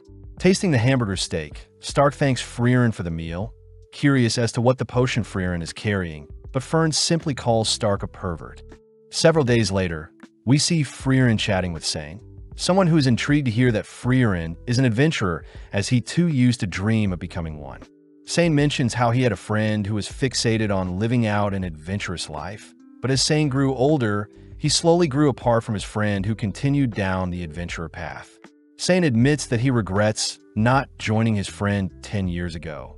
But when Freeren asks why Sane is telling her his backstory, Sane says he needs to prepare for his village upcoming festival, so he needs help escaping the swamp he is stuck in. Contemplating if she should help save Sane, Freeren fears that she'll get dirty in the process. But as Fern joins them, the girls help Sane out and end up escorting him back to his village. Grateful for the help, Sane offers to guide Freeren and the gang around town. But Freeren says they need to head to a bigger town to restock supplies. With the gang departing, Sane warns the gang to beware of venomous creatures. But not even a few minutes later, Stark is unfortunately bitten by a venomous creature whilst trying to pick some fruits. Immediately bleeding from the nose, Freeren tries to identify the poison, but admits that she doesn't have any spells to do so. Seeing as Fern can't use her flying magic for too long, Freeren reasons that they'll head back to the small village, but Stark says he doesn't feel weak whatsoever. Freeren does mention that Eisen used to brush off various poisonous arrows all the time, but upon hearing that 20% of adventurers pass away due to poison, Freeren and Fern rush Stark to the nearby village. Having made it to a nearby church, the father of the church sadly reports that he can't save Stark, calling out to see if his brother could help. Revealed to be the man from earlier, Sane recognizes Freeren and her party, instantly curing Stark of his poison. Having returned the favor for rescuing him earlier, Sane heads out to help out at the plaza, but Freeren is curious as to who Sane is. Freeren notes how Sane's brother has been recognized as an outstanding priest by the royal capital and given a necklace to prove so. And even he couldn't cure Stark's poison, but for some reason Sane nonchalantly could. Sane's brother recognizes Sane to be a genius, revealing that he knows about Freeren, having been gifted the necklace by Hyder himself. Sane's brother notes how Sane's spark has left him ever since he became a priest, but wanting Sane to live a more fulfilling life. Sane's brother asks if Freeren would be willing to take Sane on their adventures. Having a team meeting, Stark is all for having a priest accompany them, but seeing as Freeren and Fern are hesitant on the idea, Stark takes matters into his own hands, heading to invite Sane to their party. Upon heading downstairs, Stark spots Sane indulging in some alcohol, smoking, and gambling. Ironic since Sane is meant to be a pure priest, but Sane gets intrigued hearing Stark invite him on their adventures, agreeing to join Freeren's party if Stark can beat him at gambling. As Freeren enjoys her nap, Fern suddenly wakes Freeren up, having heard Stark cry for help.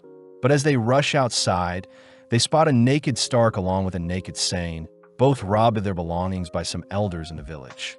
Sane takes the chance to refuse Stark's offer to join Freeren's party, knowing that it's already too late for someone like him. But this reminds Freeren of the time when Himmel had asked Freeren to join their hero party. Having also refused the invitation, Freeren had told Himmel that she wasn't qualified and scared of fighting the Demon King since she had stopped slaying demons for 500 years. But remembering Himmel's words, Freeren orders Sane that he still has the choice to change his future. With Sane still refusing to join, Freeren admits that she despises Sane, but that is also the reason why Freeren will be forcing Sane to join them. At the same time, Fern manages to retrieve the boys' items from the elders, returning Stark and Sane's items, only to storm off. Having another meeting, Fern voices how disgusting it is that people gamble, but Freeren does admit that Sane has the chops to become an adventurer. Spending some more time in town, our trio helps set up for the Harvest Festival, spending more time with Sane, all whilst he thinks about how Freeren and her party really resemble his adventurer friend. Sane thinks about how his friend had promised to return 7 years ago. But as Freeren and her party ask Sane's brother for what may convince Sane to join them, Sane's brother does mention how Sane prefers older women. Spotting Sane nearby, Freeren announces herself as an older woman, having lived over 1,000 years, but Sane states that Freeren's features don't attract him whatsoever. Having no choice, Freeren unveils her secret seduction technique, blowing a kiss for Sane, but Sane gets weirded out. Shocked to see that Fern and Stark have been seduced, they learn that Freeren's kiss had once knocked out Himmel, but having had enough, Sane states that he refuses to join their party. Freeren tries bringing up Sane's friend as a way to convince Sane, but Sane states that his friend is probably dead by now, having gone missing for 10 years already. Freeren tells Sane to travel and confirm if his friend is truly dead or not, advising Sane to live his life wisely. That way he won't have any more regrets. Sadly, Sane reveals the final reason he can't leave the village is because he doesn't want to leave his older brother. Sane mentions how he overheard his brother's conversation with Hyder, having been offered a position for Sane and his brother to move to the holy capital, but Sane's brother had refused as he didn't want to leave the village their deceased parents raised them in. Since Sane's brother refuses to leave the village, Sane states that he won't as well, but hearing how Sane truly feels, Sane's brother slaps Sane, reminding Sane to chase after his dreams and live a life with no regrets. That evening, whilst our trio are fishing, Sane reports to Freeren that he's patched things up with his brother, agreeing to go on an adventure and search for his friend. But this means that Sane will only accompany our trio for a fraction of their journey. With a final goodbye to his brother and his village, Sane agrees to live the rest of his life without regret, officially joining Freeren and her party on their journey. Having made it to the Rod region in the Northern Lands, the gang are amazed at the variety of stores in town, something that reminds Freeren of the hero party. Several minutes later, we see Fern and Stark bickering, leading Stark to storm out of the room, annoyed that Fern isn't listening to him. Wondering what all the commotion is about, Sane learns Fern is annoyed Stark didn't get her a birthday present, but Sane reveals that he too didn't get Fern a birthday present. Refusing to hear Sane's yapping, Fern begins kicking Sane, forcing Sane to promise to get Fern a gift. Before Sane leaves, he advises Fern to make things up with Stark, something Freeren agrees with. Heading out, Fern spots Stark admiring the bracelet she got him, but Fern is unable to approach Stark after what she did. At the same time, we see Sane eyeing a pouch with a butterfly, only for Fern to appear, complimenting Sane on knowing what she likes. When Sane asks if Fern has apologized to Stark, Fern admits that she couldn't, but Sane deduces that Fern doesn't hate Stark, but that she actually doesn't know how to speak with boys her age. When Sane asks Fern to pick a gift for herself, Fern refuses, making Sane smile as he chooses a pouch for Fern. Sane reminds Fern that Stark isn't the smartest person in the world. Plus, it was a joint effort when Fern bought Stark a gift on his birthday. Seeing Fern slowly realize she was in the wrong for lashing out earlier, Sane hands Fern her gift, advising Fern to go pick a gift with Stark for her birthday, and that Stark will only know how she feels if she tells Stark outright. Grateful for the advice, Fern starts by apologizing to Sane for kicking him earlier, only to head to Stark's location before sundown. Before Fern can say anything, Stark admits that he wanted to buy a gift with Fern since he didn't know what she would like, amusing Fern as she apologizes for being too harsh earlier. With both heading out to search for a gift together, we see Freeren spying on the two, caught by Sane, who is jealous that Stark and Fern can afford to argue as the older people get. They tend to avoid conflict at all costs. Sane wonders how Freeren has been able to deal with the two kids up until now. But he realizes that Freeren herself acts like a kid, explaining why Fern went to him for advice instead of Freeren herself. Freeren mentions how Fern was raised by Hyder, a priest just like Sane, but Sane refuses to be compared to such a great priest like Hyder. Freeren reassures Sane that Hyder was as corrupt as they come, always drinking, picky with his food, and even lying quite often. Surprised, Sane says he always saw Hyder as the ideal man, reminding Freeren of a deep conversation with Hyder. Freeren had asked why Hyder seemed different from his hero party days. Learning that ever since Hyder had finished his younger years of life, he began pretending to be an ideal adult. That way younger people could depend on him, especially Fern. Hearing this, Freeren asks who Hyder can depend on then, but upon hearing that Hyder has always been depending on the goddess, Freeren offers to praise Hyder for the rest of his years, only to pat Hyder on the head. In the present, Freeren pats Sane on the head, praising Sane for his mature thinking, but Sane gets annoyed, all while Stark and Fern settle on a bracelet for Fern's birthday gift. Now in the Bandwoods, Freeren thanks the carriage driver for giving them a lift, learning that the driver is a merchant that owns an accessory store in the nearby town. Impressed by the merchant's sale tactics, Freeren suggests that Fern visit the store later, but suddenly spots the bracelet Stark bought for Fern, flustering Fern. Freeren utters that Himmel had once bought her a ring with a similar design, but upon digging up the ring, the carriage suddenly violently shakes. Having been snatched up by a massive bird, the gang wonder how they should proceed, with Stark suggesting they take out the bird and Freeren levitate the carriage afterwards. Sadly, Freeren reveals that flying magic was only discovered 40 years ago and that the humans had stolen the flying technique from demons, meaning most flying magic can only be briefly used on objects smaller than a human. Freeren suggests that she fly away with the merchant, Fern fly away with Sane, and Stark leap out of the carriage. But Stark reminds Freeren that he is a human, disappointing Freeren as she remembers Eisen would easily tank any free falls. Fern suggests that they levitate the carriage right before it hits the ground, and seeing as the bird is preparing to slam the carriage into the ground, Freeren leaps outside, instantly slaying the creature. As the carriage begins to free fall, Freeren manages to save everyone, but everything is still damaged. Having healed the horse, the gang begin repairing the destroyed carriage the next day, but Freeren is more concerned that she lost a ring. Elsewhere, the others begin preparing some food, all wondering why it has gotten warmer recently.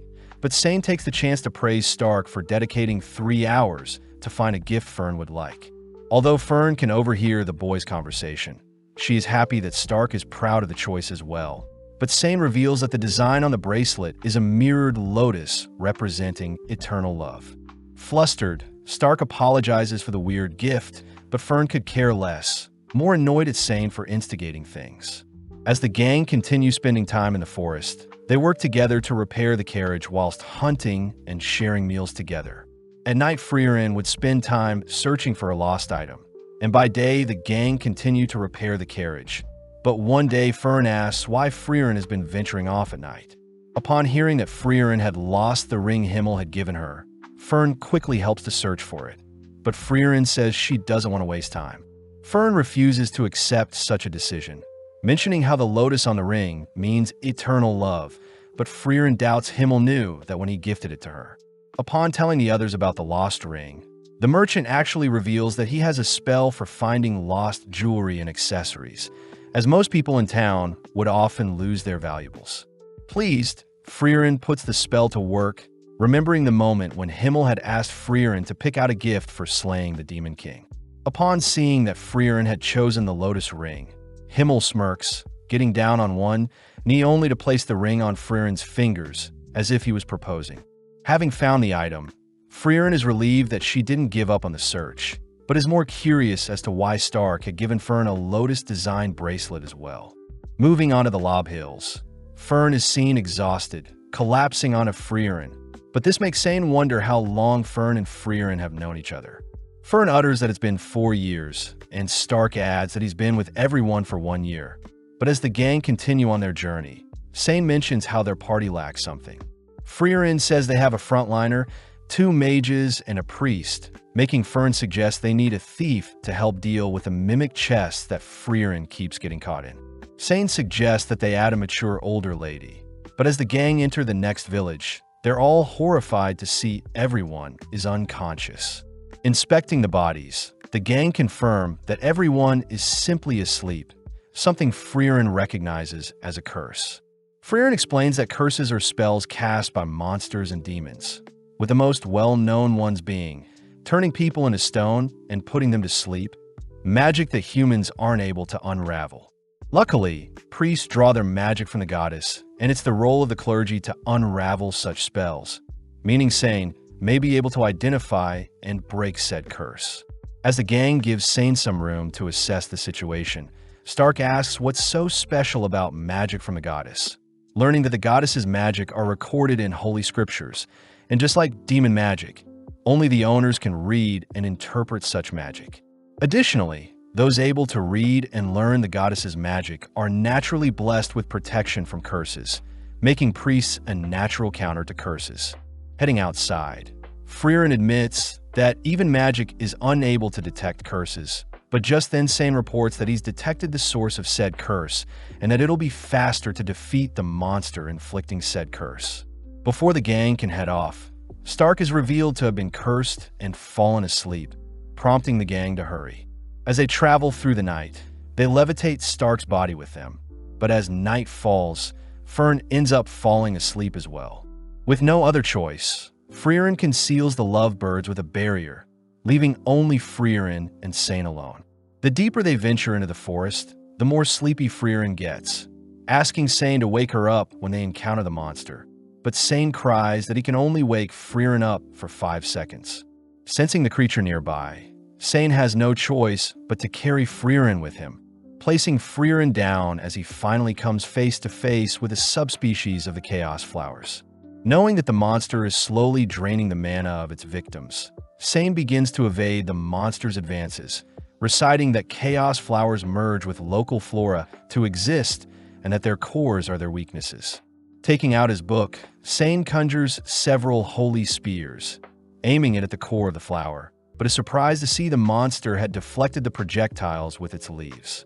Wondering if he should awaken Freeren to help, Sane fears that 5 seconds won't be enough to explain the situation, fearing that if the flower deflected one of Freeren's powerful spells, the whole surrounding village would be wiped out. Just then, Sane remembers Hyder's stories, telling Sane and his best friend that Hyder would always have trouble communicating with Freeren, but Hyder always trusted Freeren no matter what. Choosing to bet everything he can on these next 5 seconds, Sane breaks Freeren from the sleeping curse. But before Sane can explain the situation, Freeren instantly shoots down the monster with a single spell. The next morning, Stark awakens next to Fern, all heading back to the village, only to be praised for saving them. As the gang head off, Sane admits how amazing Freeren was, having known instantly what type of monster it was and how to defeat it. Freeren takes the chance to praise Sane for trusting her, finally making it to the halfway point of Vorig, where their next goal is Oberst. Out of nowhere, a noble appears, inspecting and praising Stark's body only to take the four to his mansion. Recognizing the noble as Lord Ordin, Freeren asks that Ordin not do as he pleases, revealing that she knows the Ordin family is one of the 3 great families in the Northern Land, and that Ordin's grandfather was impulsive like Ordin himself. Seeing as Ordin is quite stubborn, Freeren attempts to leave, but upon hearing that they are low on funds, Freeren agrees to hear what Ordin is offering. As they walk through the mansion, Ordin asks where Stark is from, but upon hearing that Stark is a warrior from the Klee region, Ordin reveals that his family originates from the same village. Showing a picture of his son, Wirt, Ordin says that Stark looks exactly like Wirt, the heir and hero of the city. When Freeren asks to know what Ordin wants, Ordin reveals that his son had passed away whilst fighting a demon, giving his life to ensure the demon was defeated. Ordin says only Gable the butler and a few others know of Wirt's death, and that he would like Stark to stall and keep up the town's morale as they rebuild their city's army. Ordin states that there will be a party 3 months from today that he wants Stark to attend, offering to pay Freeren 10 straw gold coins and any grimoire of her choosing if Stark accepts. With no other choice, Gable begins teaching Stark the proper etiquette, all while Sane drinks out and the girls enjoy tasty snacks. One day, Fern spots Stark loitering around, exhausted from everything he has to remember, but caught off guard when Stark shows Fern what he's been practicing. With Fern weirded out, Stark heads to speak with Orden, wondering how Orden feels having only been 2 months since Wirt passed away. Orden mentions how he already planned a replacement, but Stark looks closer to Wirt, admitting that he doesn't like pretending that his son is still alive.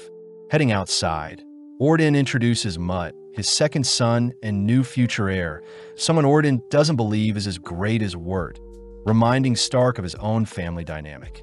Given a wooden sword, Orden asks Stark to demonstrate his strikes, but upon seeing Stark shake profusely, Orden asks Stark to be confident, reassuring Stark that he isn't so strict. Stark takes the chance to ask Orden how he feels about Mutt, happy to hear that although Orden is strict with Mutt, Orden still values Mutt, deeply believing that Mutt will one day surpass Orden himself. Elsewhere, Orden asks Fern to attend the party with Stark, immediately putting Fern to work, ultimately leading up to the big day. With Stark and Fern tired from the past 3 months, they both reason that they might as well show off their hard work, leading Stark to ask Fern to accompany him for a dance. At first, they start slow since Fern is quite nervous, but taking the lead, Stark guides and encourages Fern to be more confident, all while Sane and Freeren watch from the side. With the party over, Orden is seen removing his eye patch, wondering if Wirt would be alive if it weren't for his injury.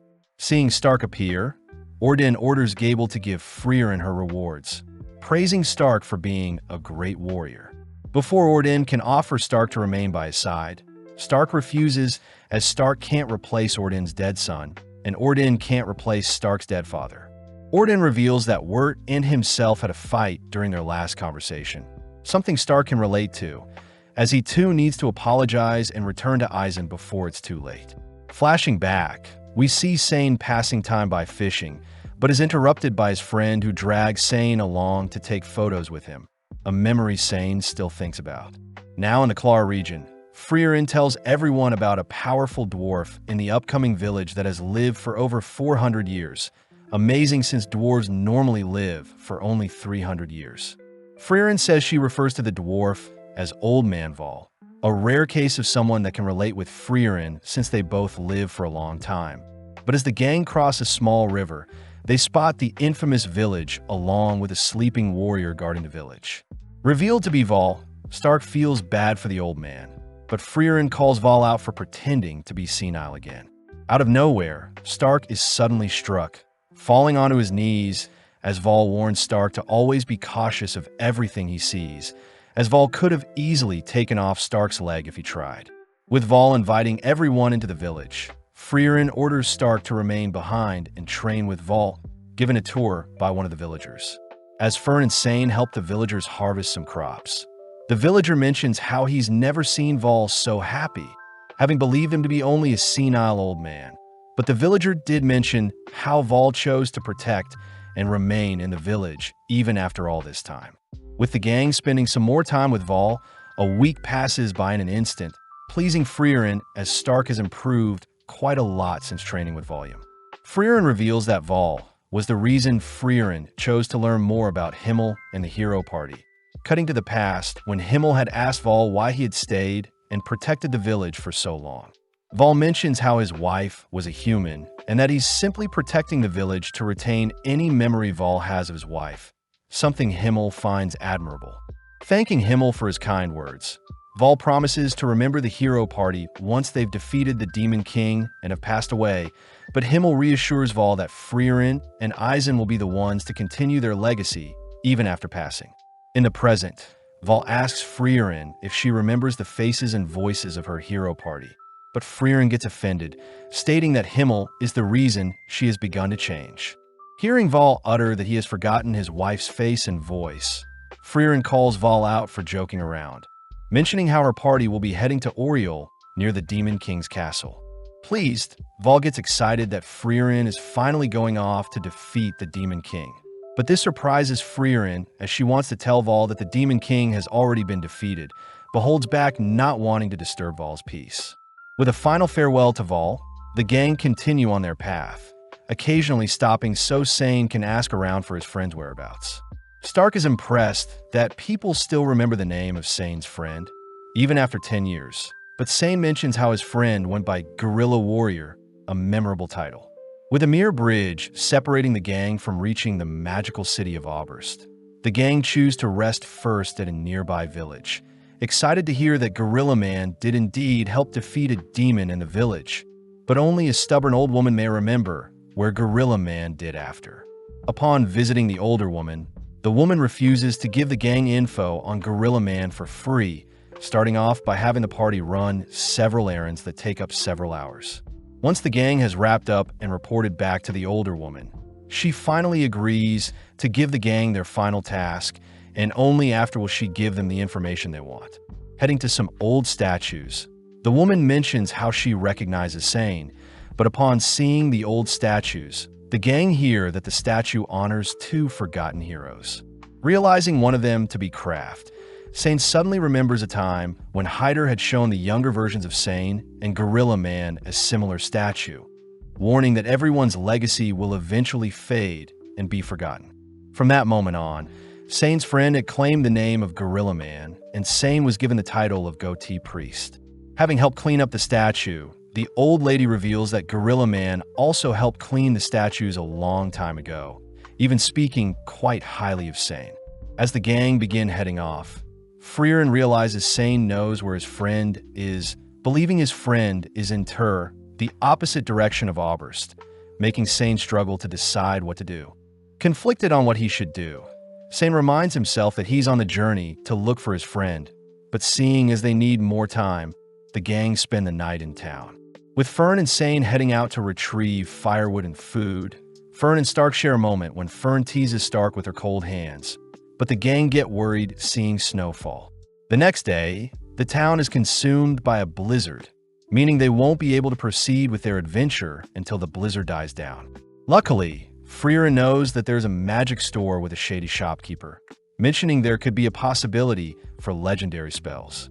Since they'll be staying in town for a month, Sane gets quite relieved, getting to share meals and spend time with Freeren and the others. With several days already passing by, Sane is seen drinking with one of the village elders, realizing that he's been spending time away from Freeren and the others. At that moment, Freeren appears, asking if Sane can mediate an argument between Fern and Stark. Upon checking up on the two, Sane and Freeren ask why Fern is angry with Stark, but seeing as they aren't getting anywhere, Sane chooses to speak with Stark privately. Stark reveals that he was simply paying Fern back for the time when she placed her cold hands on Stark's face. But when he did it to Fern, Fern got mad at him. Seeing as Stark and Fern are having another simple disagreement, Sane asks Stark to simply apologize and tell Fern what his true intentions were. Up next, Sane speaks with Fern privately, relieved to hear that Fern doesn't hate Stark for what he did, but was simply frightened when Stark held Fern in place with his strong hand. With the two lovebirds making up, Freeren and Sane share a meal, prompting Sane to ask why Freeren invited him on the journey in the first place. Freeren reveals that Sane reminded Freeren of herself before she met Himmel and the hero party, simply giving Sane a reason to adventure and live life, just like how Himmel gave Freeren a reason to live. Grateful for the memories, Sane bids farewell the next morning as he plans to search for his friend, surprising Stark and Fern since the farewell was quite short. As our trio make it to the Offen mountain ranges, where Stark is tasked with hunting and gathering, but one day Stark discovers that Fern has caught a fever. Calling on Freeren to cure Fern, Freeren realizes that Sane had left behind some medicinal herbs. Grateful as Freeren can identify the illness and cure Fern accordingly. Stark is surprised Freeren has a holy scripture of her own, managing to identify the illness as a simple cold, and it would make sense to head to a nearby village to get out of the cold. Upon confirming that there is an icicle cherry blossom tree nearby, Freeren chooses to hold Fern's hand, mentioning how Fern feels safe when her hand is held while she is sick. Embarrassed, Fern turns away, leading our duo to head out only for Freeren to tell Stark stories of when Fern was shorter than Freeren herself. After a long day of traveling and resting, the two make it to the base of the gorgeous cherry blossom tree, where the mushrooms at the base of the tree are their target. Stark wonders why Freeren chose to hold Fern's hand out of all things, but Freeren simply mentions how it's the only thing she knows how to do when supporting someone whilst they're sick. Flashing back, It turns out Himmel had once held Freeren's hand when she was sick, having learned it from his mother. Although Freeren thought it was strange, the thought of knowing Himmel was quite soothing when Freeren was sick, and hence Freeren promises to hold Stark's hand when he's ill as well. Upon retrieving the mushrooms, Freeren begins concocting a scary-looking mixture, only to feed the medicine to Fern, all while Stark helps out in the village. Having made a full recovery, the gang thank the village for all the help, finally heading towards Oberst, the Magic City. Finally laying eyes on the Grand City, the trio reason that they should look for a carriage to cut down on time, prompting Fern to remind Freeren to take the first-class mage certificate if they want to enter the Northern Plateau. Freeren wonders why Fern doesn't take the first-class exam as well, but Fern gets discouraged since only a handful of powerful mages have ever achieved the first-class certificate. Fern wonders why a first-class mage must accompany parties traveling to the Northern Plateau, but Freeren reveals that in the past monsters like the Einsan would require a skilled mage and priest, but since a first-class mage is still required, it must mean something is happening in the Northern Plateau. Having hitched a ride, Freeren mentions how the exam contains a combat test, wondering what strategy she should come up with to win. Fern is surprised, believing that even with Freeren's suppressed mana, she is still above average, so no strategy will be needed. Freeren takes the chance to educate Fern, revealing that a mage's technique, experience, spells, control, effort, and tenacity will also play a role in the overall strength of a mage. Freeren adds that she's lost 11 times to mages with less mana than herself, these being 4 demons, one of which was Qual, 1 elf, and 6 humans. At the same time, we see a green-haired mage traveling by foot to Graf Franit's domain, stopping to take a break, only to run into some bandits. Before the bandits can attack the mage, Kraft appears, nonchalantly beating and scaring the bandits off. The mage thanks Kraft, introducing herself as Yubel the mage. But Kraft reveals that he wasn't here to save Yubel, but in fact he was protecting the bandits, having found the corpses of other bandits torn up by a powerful mage. As both part ways, Yubel mentions how she's heading to take the first-class exam, reminding Kraft that Freeren had planned to do the same thing as well. Now at the Magic Association in town, the receptionist tells Freeren that her exam is in 2 months and that first-class exams can be taken once every 3 years. Upon hearing that a 5th-class mage or higher certification is needed before taking the exam, Freeren attempts to flee, but Fern stops Freeren, reminding her that they need a first-class mage to continue their journey. Freeren states that they can simply hire a first-class mage or travel by sea, but Fern says that they don't have the finance to afford such a thing. Taking out her old holy emblem, Freeren asks if her emblem can be used for anything, but out of nowhere an older gentleman asks to have a close look at Freeren's emblem, shocked at what he sees. That afternoon, Freeren is surprised someone recognized her holy emblem, flashing back to her time in the hero party when Freeren had shown off her emblem to the others. Sad to see that her party also doesn't know what the emblem symbolizes, but both the hero party and her current party remind Freeren that they have no doubt that Freeren is an incredible mage. Reading up on the regulations set by the Continental Magic Association, a proper mage is someone who achieves at least a 5th-class title, learning that Fern took a 3rd-class title since it was the most available test at the time. Freeren reads that there are 600 mages with at least a 5th-class title, but including apprentices from the 6th to the 9th class, there are 2,000 mages. Out of the bunch, there are 45 first-class mages, and first-class exams are held every 3 years either at Oberst or the Holy City of Strahl. Sadly, there have been no new first-class mages as of recently, and ever since the Demon King was defeated, mages have become quite rare. Since both girls will be taking the first-class exam, they both begin training, even spending time to celebrate Freeren's birthday, ultimately leading to the big day. Now in front of the exam proctor, the first-class mage Janot, amongst the examinees, the examiners take note of Werbel, a 2nd-class mage and captain of the Northern Magic Corps. Next is Denkin, the 2nd-class mage that had recently acquired the Imperial Mage title, and finally is Fern, the youngest 3rd-class mage with top marks. Looking around a bit more, the examiners also spot Yubel, a third-class mage who failed her recent second-class exam. But this was because she ended slaying her first-class mage examiner. Additionally, the examiners noticed Freeren exuding a potent amount of mana, but just then Jeannot reveals that the 57 examinees present will be split into groups of 3 for their first test. With everyone given a magic bracelet, Freeren realizes that the bracelet needs to be infused with magic, allowing her to see the glow of her party members' bracelets. With Freeren stumbling upon her rowdy party members, Fern is also coincidentally partied up with Yubel, all heading to the first testing grounds. Jeannot explains that the small birds called stills live in the area, only to assign all parties to retrieve a still by sunset the next day if they want to pass. Plus, all party members must be present for it to count. Upon hearing that parties can't leave the testing grounds, Freeren feels helpless spotting her 2 teammates fighting over the birdcage. Defusing the situation, Freeren introduces herself, learning her teammates go by Lawine and Carney, the third-class mages. Carney mentions how Lawine and herself go way back, but they both admit they've never encountered a still before, all 3 reasoning they should all focus up to track down a still. With Carney and Lawine continuing to bicker and fight, Carney gets exhausted, forcing the girls to rest for a bit. Seeing as they're wasting time, Lawine suggests that she continues to search alone, learning that Lawine is stronger than Carney, but Lawine admits that she doesn't compare to Freeren. With Freeren advising that Lawine watch the skies, Freeren takes a breather, but Carney wonders why Freeren asked Lawine to watch the skies. Freeren wonders if Carney struggles to detect mana, but suddenly Lawine appears, reporting that she's found a still. Instantly, Carney attempts to trap the bird in a water barrier, but when the bird evades, Lawine manages to freeze the water, ultimately capturing the still.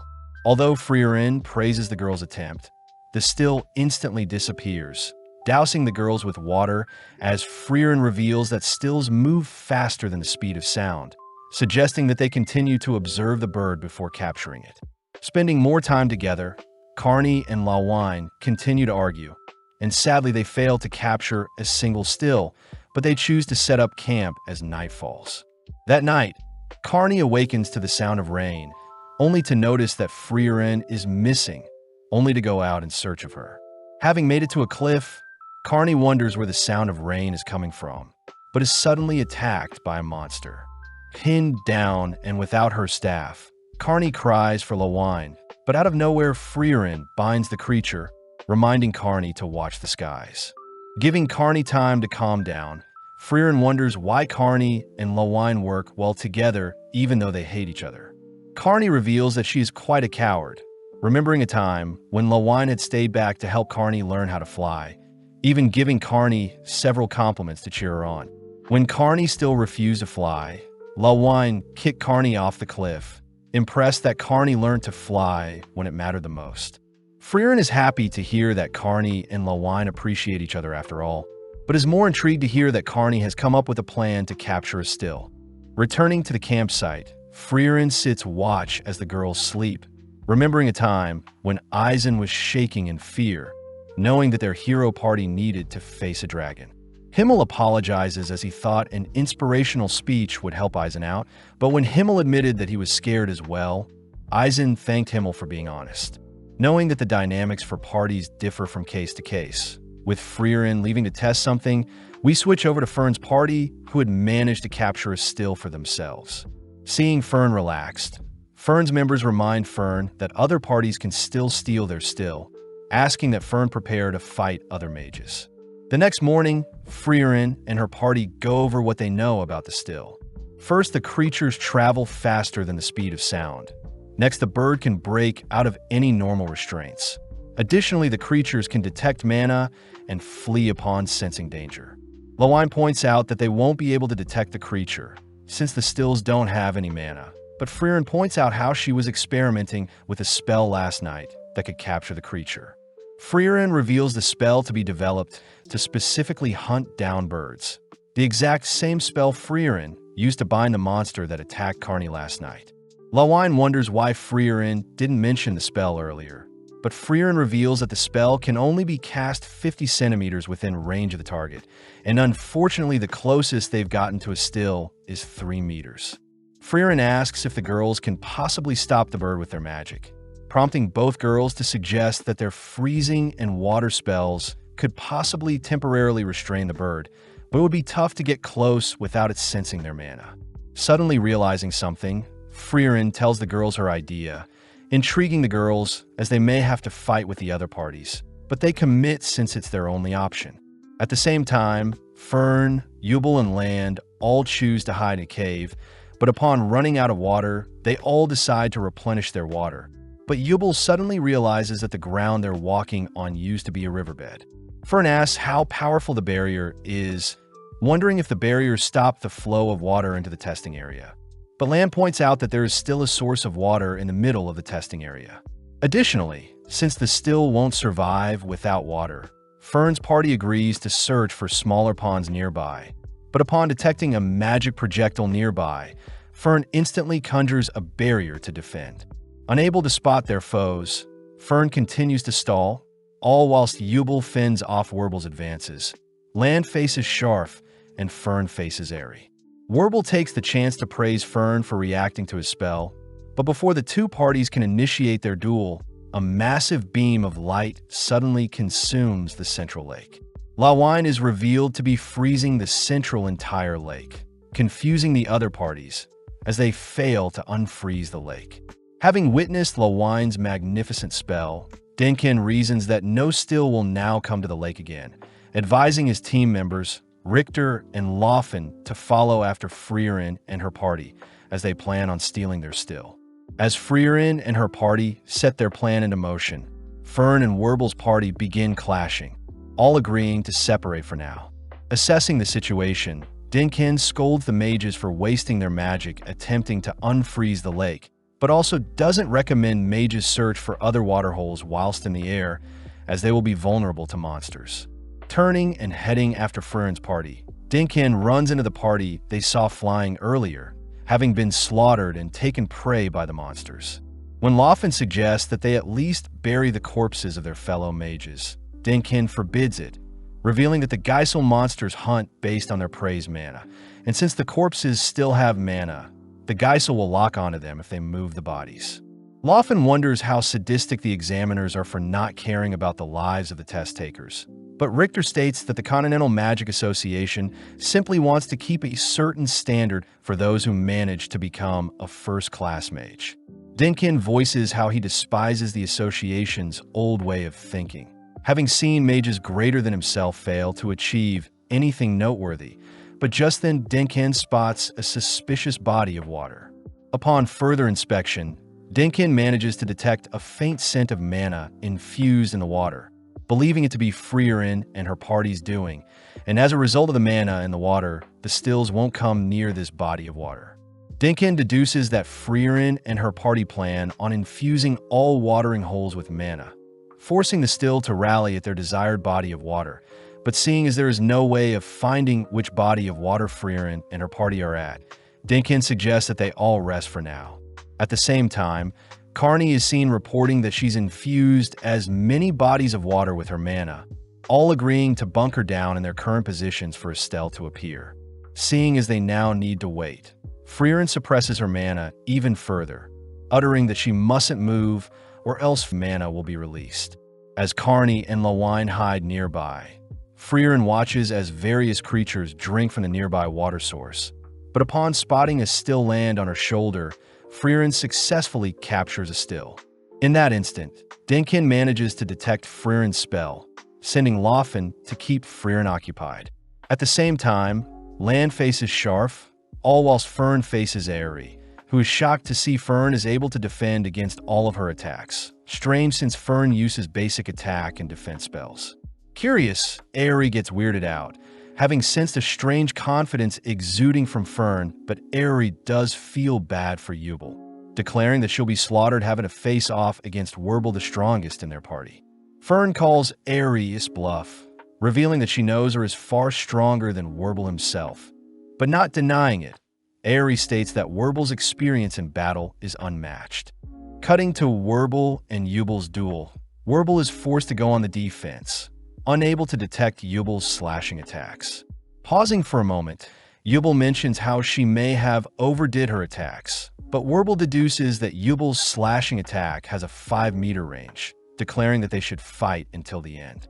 Back with Fern, she chooses to simultaneously fire hundreds of projectiles, testing how long Aerie can keep her barriers up, but after a few seconds, Fern manages to break through. With Werble revealing his trump card, Werble is able to seal away Yubel's mana, forcing her on her knees as she realizes that Werble could have easily binded and slayed her during their initial encounter. Werble reveals that simply looking at Yubel will bind her, so he gives Yubel the chance to leave behind the still and flee. But suddenly realizing something, Yubel tosses the still into the air, leaping forward only to barely miss a slash on Werble's eyes. Rebinding Yubel, Yubel deduces that Werble needs to have view of the entire target's body, but Werble realizes that Yubel is quite the sick person, having wanted to torture Werble by removing his eyes instead of cleanly severing off his head. With no other choice, Werble prepares to slay Yubel here and now, but is intrigued hearing Yubel asking if Werble has ever slayed a child or mother.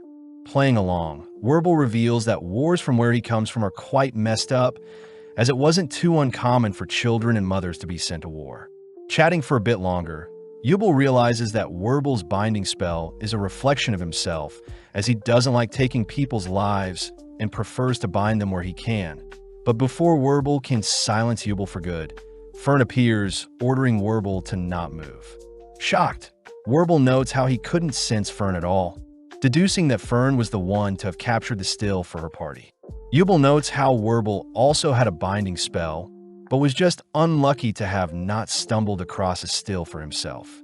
Demanding to know where Aerie is, Werble is shocked to learn that Fern killed her, making it now impossible for his party to finish the exam, as all party members must be alive and present to pass the exam. Unbinding Yubel, Werble heads off, allowing Yubel to praise Fern for lying. Cutting to Land and Sharf, Sharf manages to weave his projectiles through Land's barrier, landing a fatal blow on Land's dominant arm. Land admits that Sharf's ability to turn petals into metal is an amazing spell, but Land has already identified the spell's weakness, pissing Sharf off as he demands Land surrender.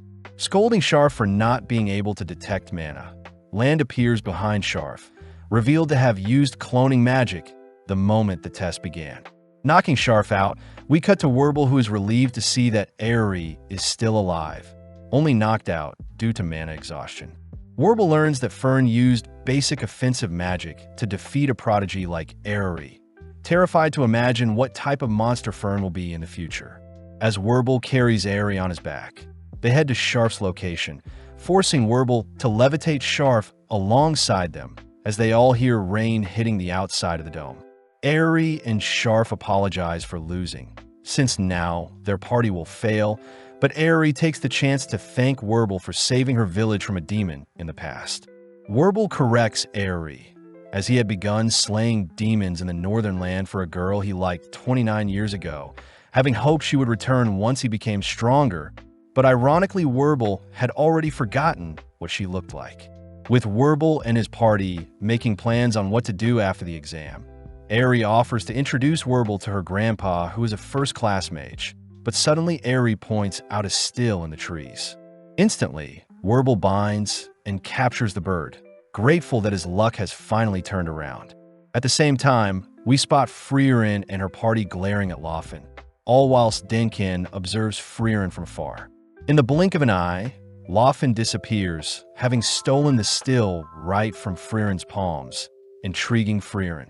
Elsewhere, we see Examiner Sense scolding Jeannot for allowing so many promising mages to die, but Jeannot reminds Sense that only the most elite should be allowed the title of first-class mage. Sense mentions how the test revolves solely on luck, but Jeannot reminds Sense that luck is a skill as well, believing that in the remaining 3 hours for the test, things should get real interesting. Sense wonders who Jeannot thinks will pass the exam, annoyed to hear that Jeannot believes Denkin will pass, since Denkin only cares about power and money. Back with Freeren, we see Denkin and Richter reveal themselves, surprising Freeren as Loffin's Jilwar spell should have allowed her to move at a high speed and steal the still without further intervention. Unfortunately, Dinkin admits that Freeren would have easily been able to track down Loffin's pathing, revealing that he knows Freeren is the elf from the famous hero party. Richter states that he plans to kill one of Freeren's party members, but before Richter can cast anything, Dinkin orders Richter to stand down. Surprised, Richter wonders why a cold Imperial mage like Dinkin would be so reserved to killing, but Freeren and Dinkin both agree that the title of first-class mage isn't worth taking another's life. Pissed, Richter reminds everyone that more than 50 years ago, the founder of the Continental Magic Association, Ciri, appeared, promising to give anyone with the title of first-class mage any spell of their choosing. People have since then regarded Ciri as the closest thing to the goddess themselves. Therefore, mages must do whatever it takes in order to obtain the title of first-class mage, if they want their wish granted by Ciri. Hearing Richter once again declare that he'll slay one of the girls, Dinkin orders Richter to only place their enemies to sleep, prompting Richter to separate both parties with an earth spell, allowing Dinkin and Freeren to face each other. Flashing back, we see Flam take Freeren to meet with her master, Ciri. As Flam and Freeren kneel before Ciri, Ciri is impressed by her student as Flam had managed to acquire a powerful elf as a disciple, leading Ciri to grant Freeren any spell of her wish. Sadly, Freeren refuses, stating that she finds joy in searching for the spell.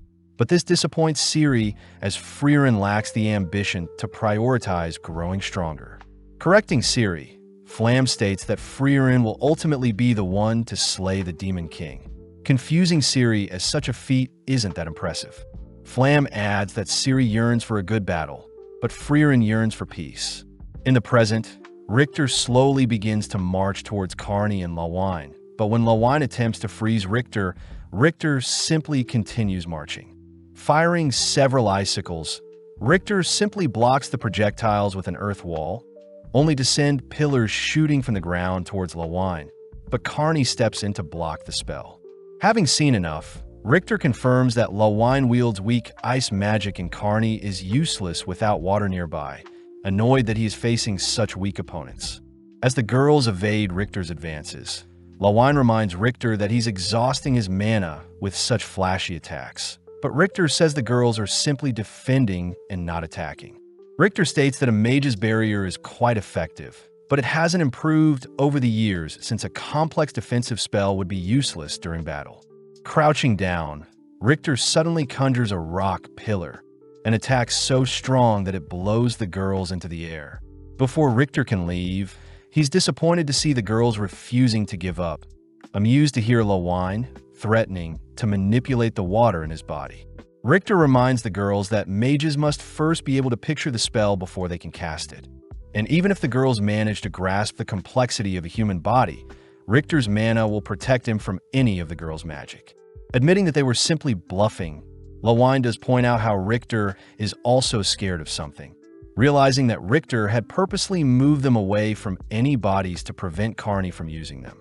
At the same time, Dinkin and Freeren effortlessly exchange attacks, but as the fight draws on, Dinkin admits that his mana will be depleted before Freeren's. Choosing to end the battle quickly, Dinkin encases Freeren with a tornado, igniting the tornado, which catches the attention of the examiners. The examiners state that the barrier created for the exam was made by Ciri herself, but they do find it weird how someone was analyzing the barrier recently. At the same time, Freeren appears from Dinkin's spell unharmed, forcing Dinkin to barrage Freeren with several light projectiles. Out of nowhere, Dinkin is forced to defend against a stray projectile, amazed that Freeren both defended and fired off a shot of her own. Having closed the gap, Freeren rushes Dinkin with a spell, ultimately defeating Dinkin, who has exhausted his mana. Approaching Dinkin, Freeren demands to know where Loffen and the Still are, but Dinkin refuses to disclose anything. With no choice, Freeren flips Dinkin over, stating that she knows Loffen is nearby, only to threaten to slay Dinkin if Loffen refuses to show herself. Dinkin orders Loffen to stay hidden, but seeing Freeren prepare to harm Dinkin, Laufen blinks to save Denkin, only for Freeren to intercept and capture the two.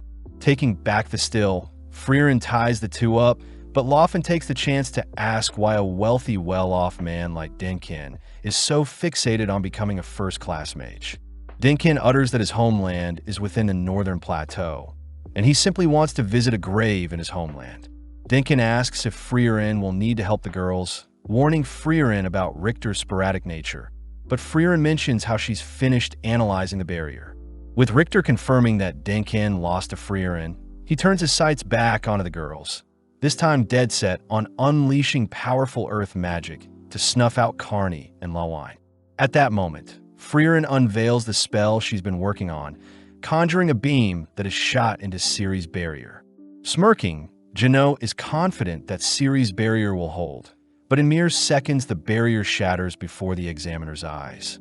Asking for intel on Freeren, Jeannot confirms that Freeren is one of the last great mages, something Ciri herself agrees with as she senses Freeren's presence. Denkin asks why Freeren would destroy the barrier, but Freeren simply states that fighting a water mage in the rain would be quite tough. Cutting over to Richter, he begins to hesitate, rushing to finish off the girls, but this leaves him open to be trapped by Lawine's ice magic. Unable to move, Richter watches as Carney conjures a massive ball of water, ultimately overwhelming Richter as the surge of water bypassed all of his defenses. Heading over to the girls, Freeren utters that they have 2 hours remaining, praising both girls with head pats for their hard work. Having washed up beside Denkin and Laufen, Richter admits that his mana is depleted as well, but with no other choice, Denkin's party continues on, refusing to give up. Following Fern and her party, Yubel is weirded out to learn Fern only uses basic spells to fight.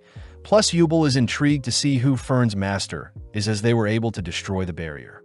When Fern begins telling her party about the spell she can use, Land reminds Fern that there'll be possible enemies in the future, advising Fern to hold onto her secrets. Back with Denkin's party, they run into another party that has managed to capture a still, but are clearly exhausted, having lost one of their teammates during the process. Choosing to fight with honor, Denkin and Richter confront the party with bare fist, cutting to the end of the exam, where 6 parties remain with 18 mages passing the first round.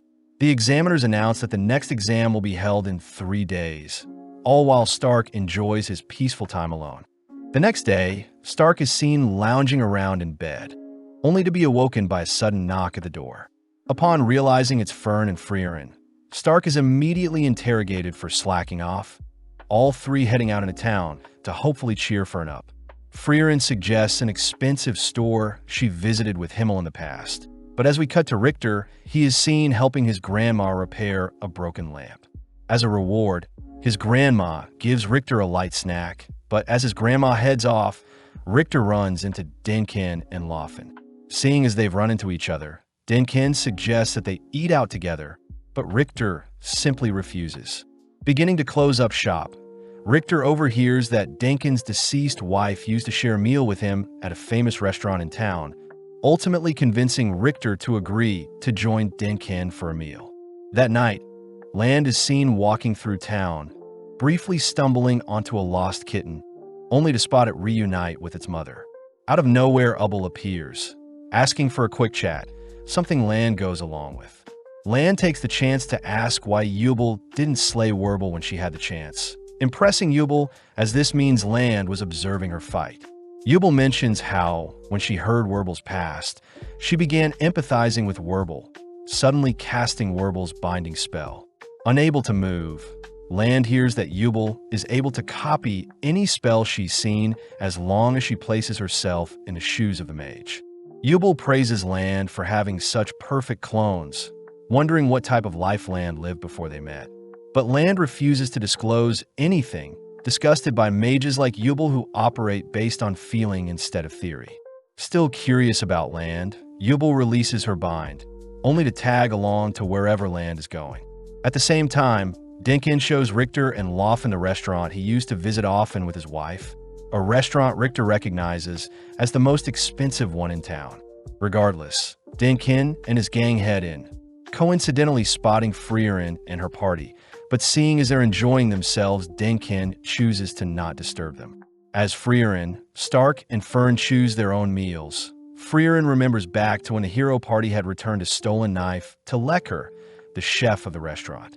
Lecker had promised to serve the hero party all throughout the night, even promising to keep the restaurant open for the next 100 years, something Himmel had wished for.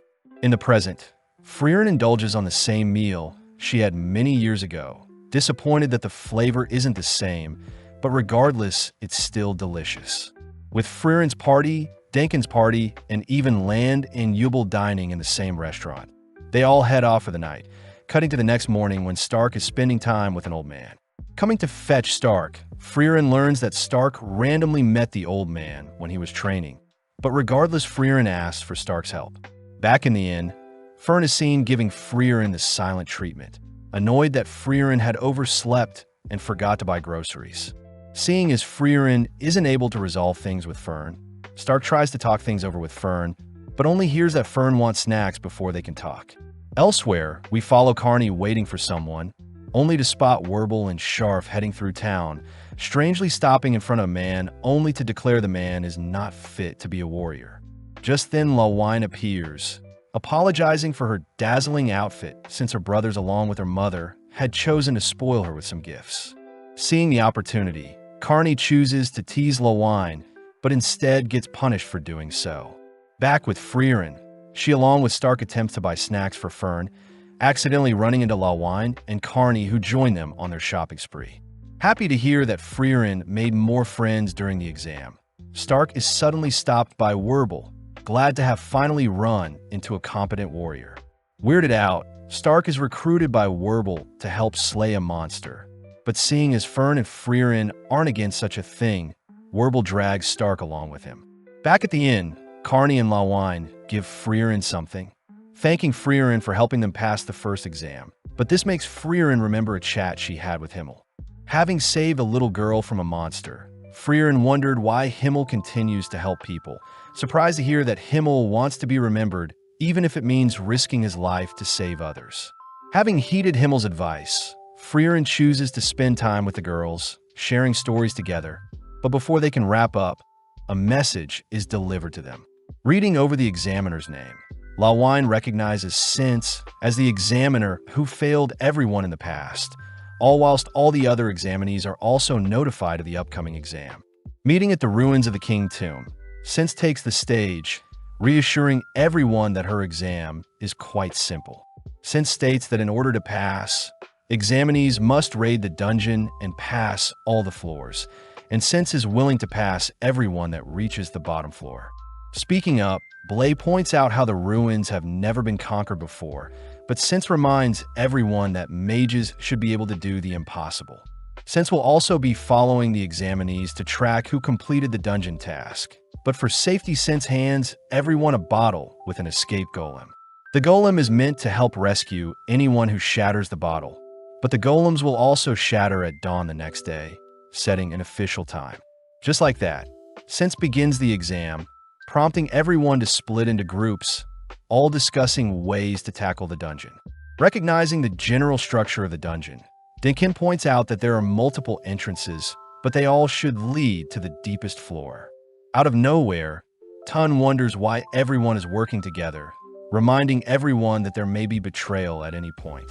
As Tun heads in first, the other parties begin funneling into the dungeon as well. But as Freeren and Fern choose an entrance, Since chooses to accompany Freeren's group, believing they'll clear the dungeon the fastest. With the three making their way through the dungeon, they begin mapping down their route, but with Freeren's expertise, she even helps Since avoid traps. Fern is amazed at how efficient Freeren is, but Freeren reveals that she learned a lot whilst traveling with Himmel since he loved exploring dungeons. Flashing back, the hero party is seen exploring a dungeon, but before they proceed to the next floor, Himmel decides that he wants to finish exploring their entirety of their current floor before descending. Annoyed, the hero party wonders what Himmel is thinking, but Himmel points out that exploring is part of the adventure, and if they don't make the most of it, their adventures will feel incomplete and meaningless.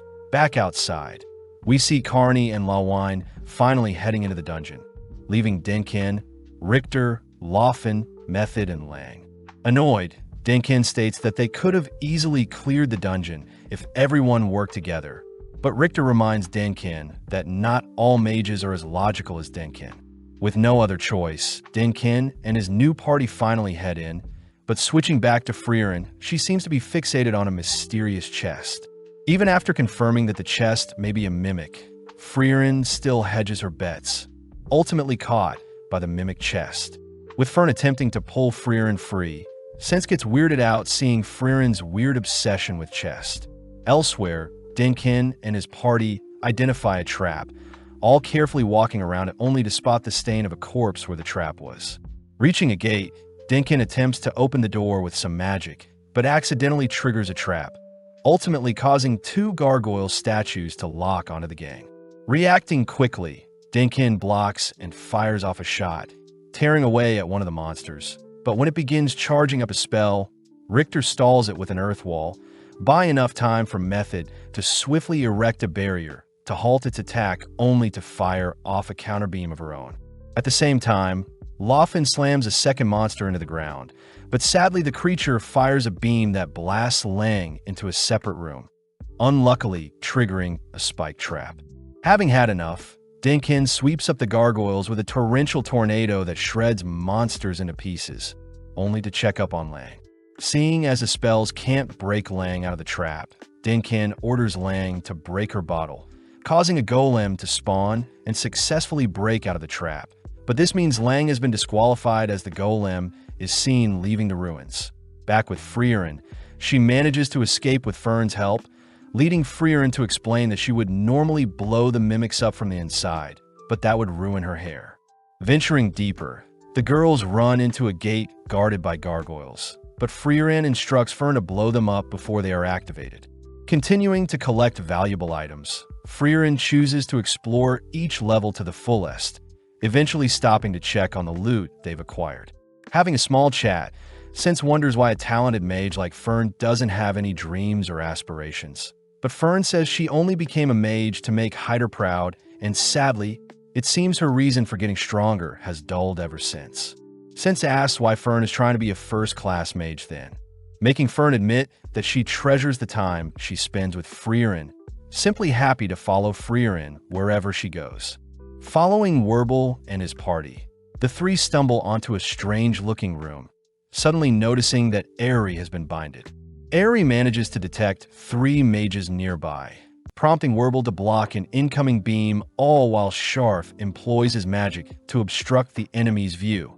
With Aerie free, Werble confirms that their enemies are stone clones of themselves, declaring that the real test begins now.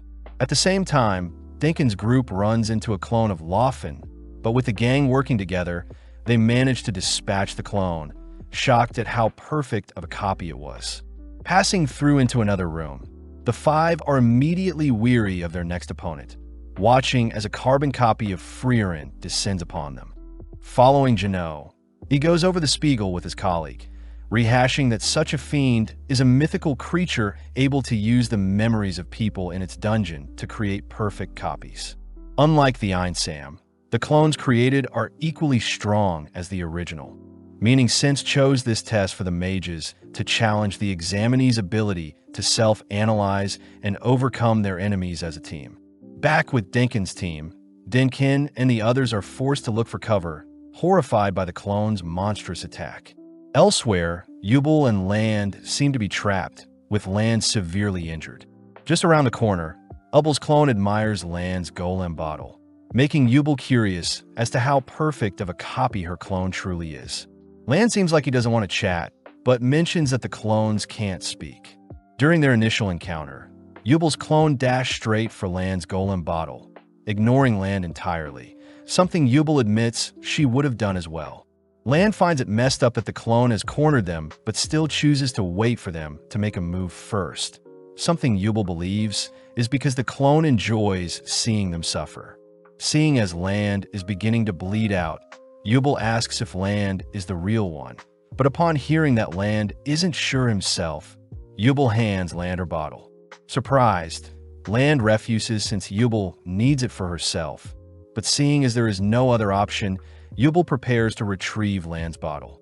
In an instant, Yubel bolts around the corner, rushing in close to prevent the clone from binding her.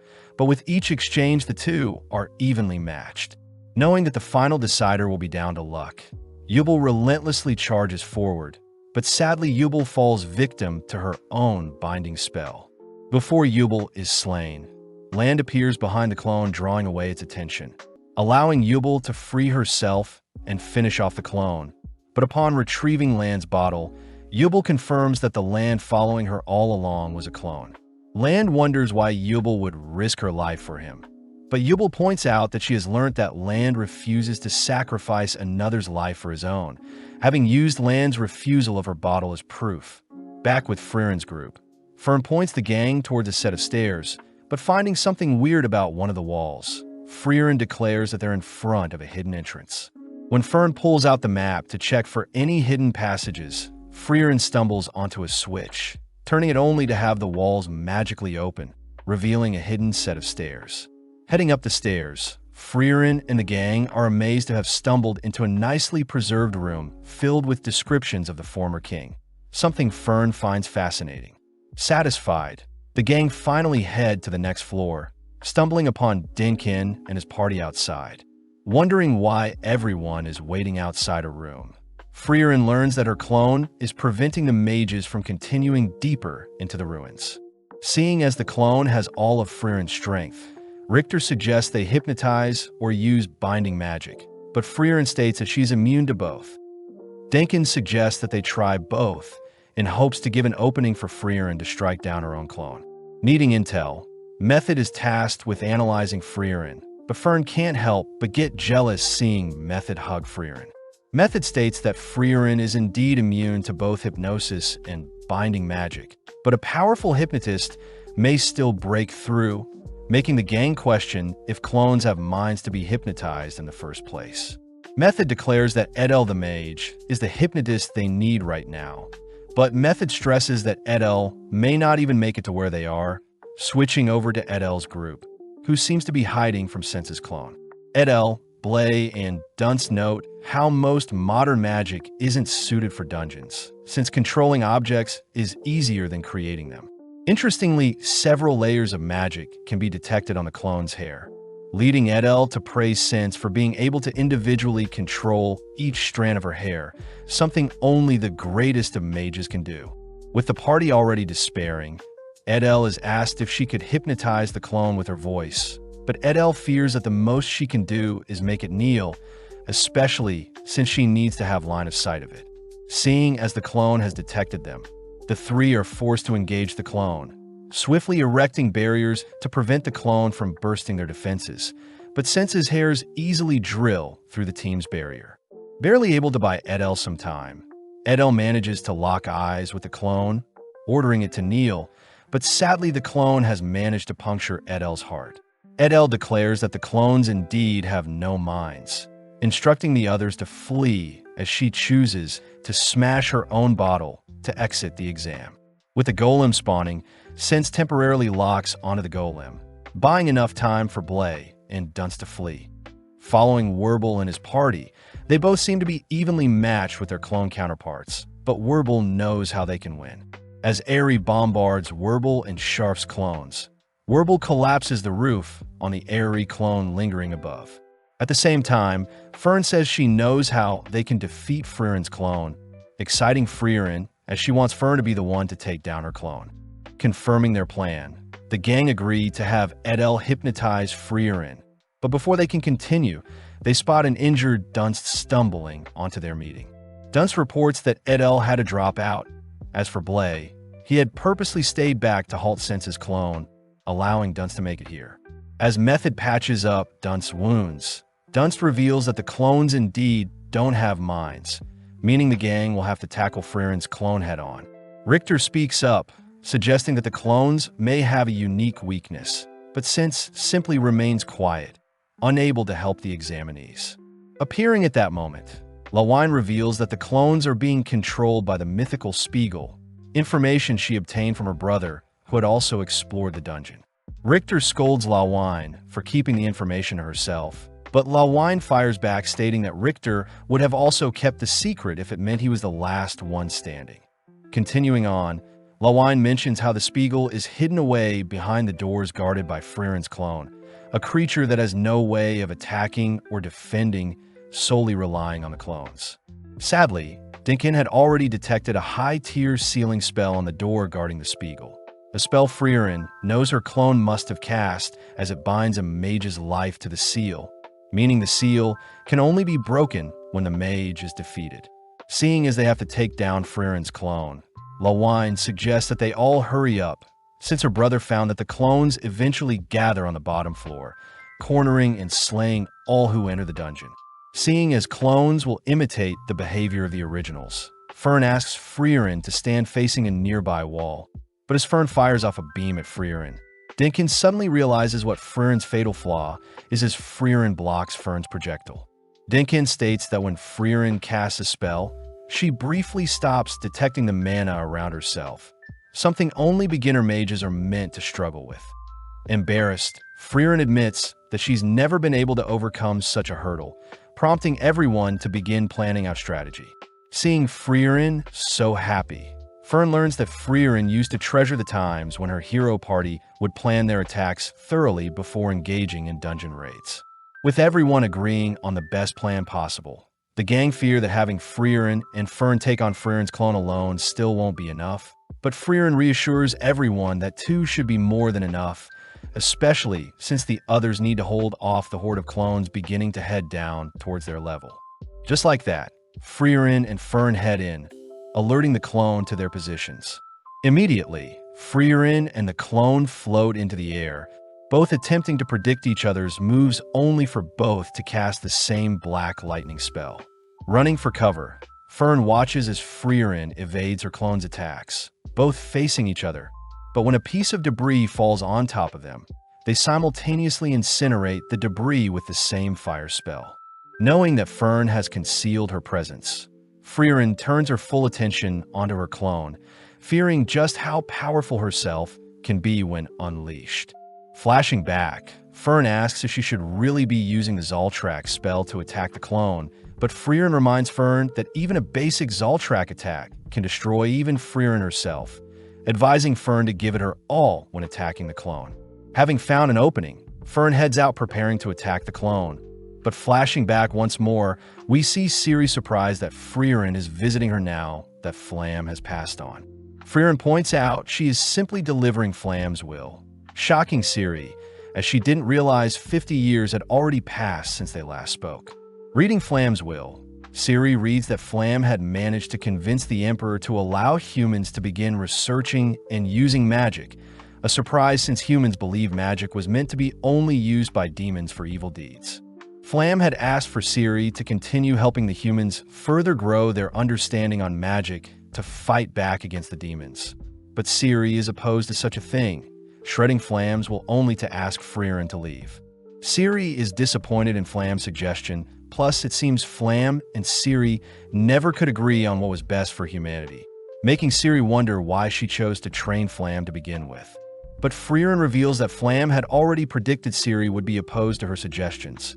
Upon hearing that Flam had already achieved her dream, Ciri asked to go on a walk with Freeren, revealing that Flam originally didn't care for humanity and their struggle against the demons. Ciri also begins berating Flam for having her favorite spell be one that creates a field of flowers. But regardless, Ciri is still impressed that Flam was able to become the one that introduced magic to humanity.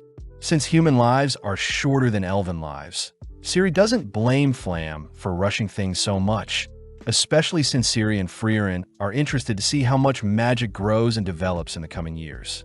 At that moment, Freeren manages to evade her clone's fatal spell, allowing Fern to land a direct attack on the clone.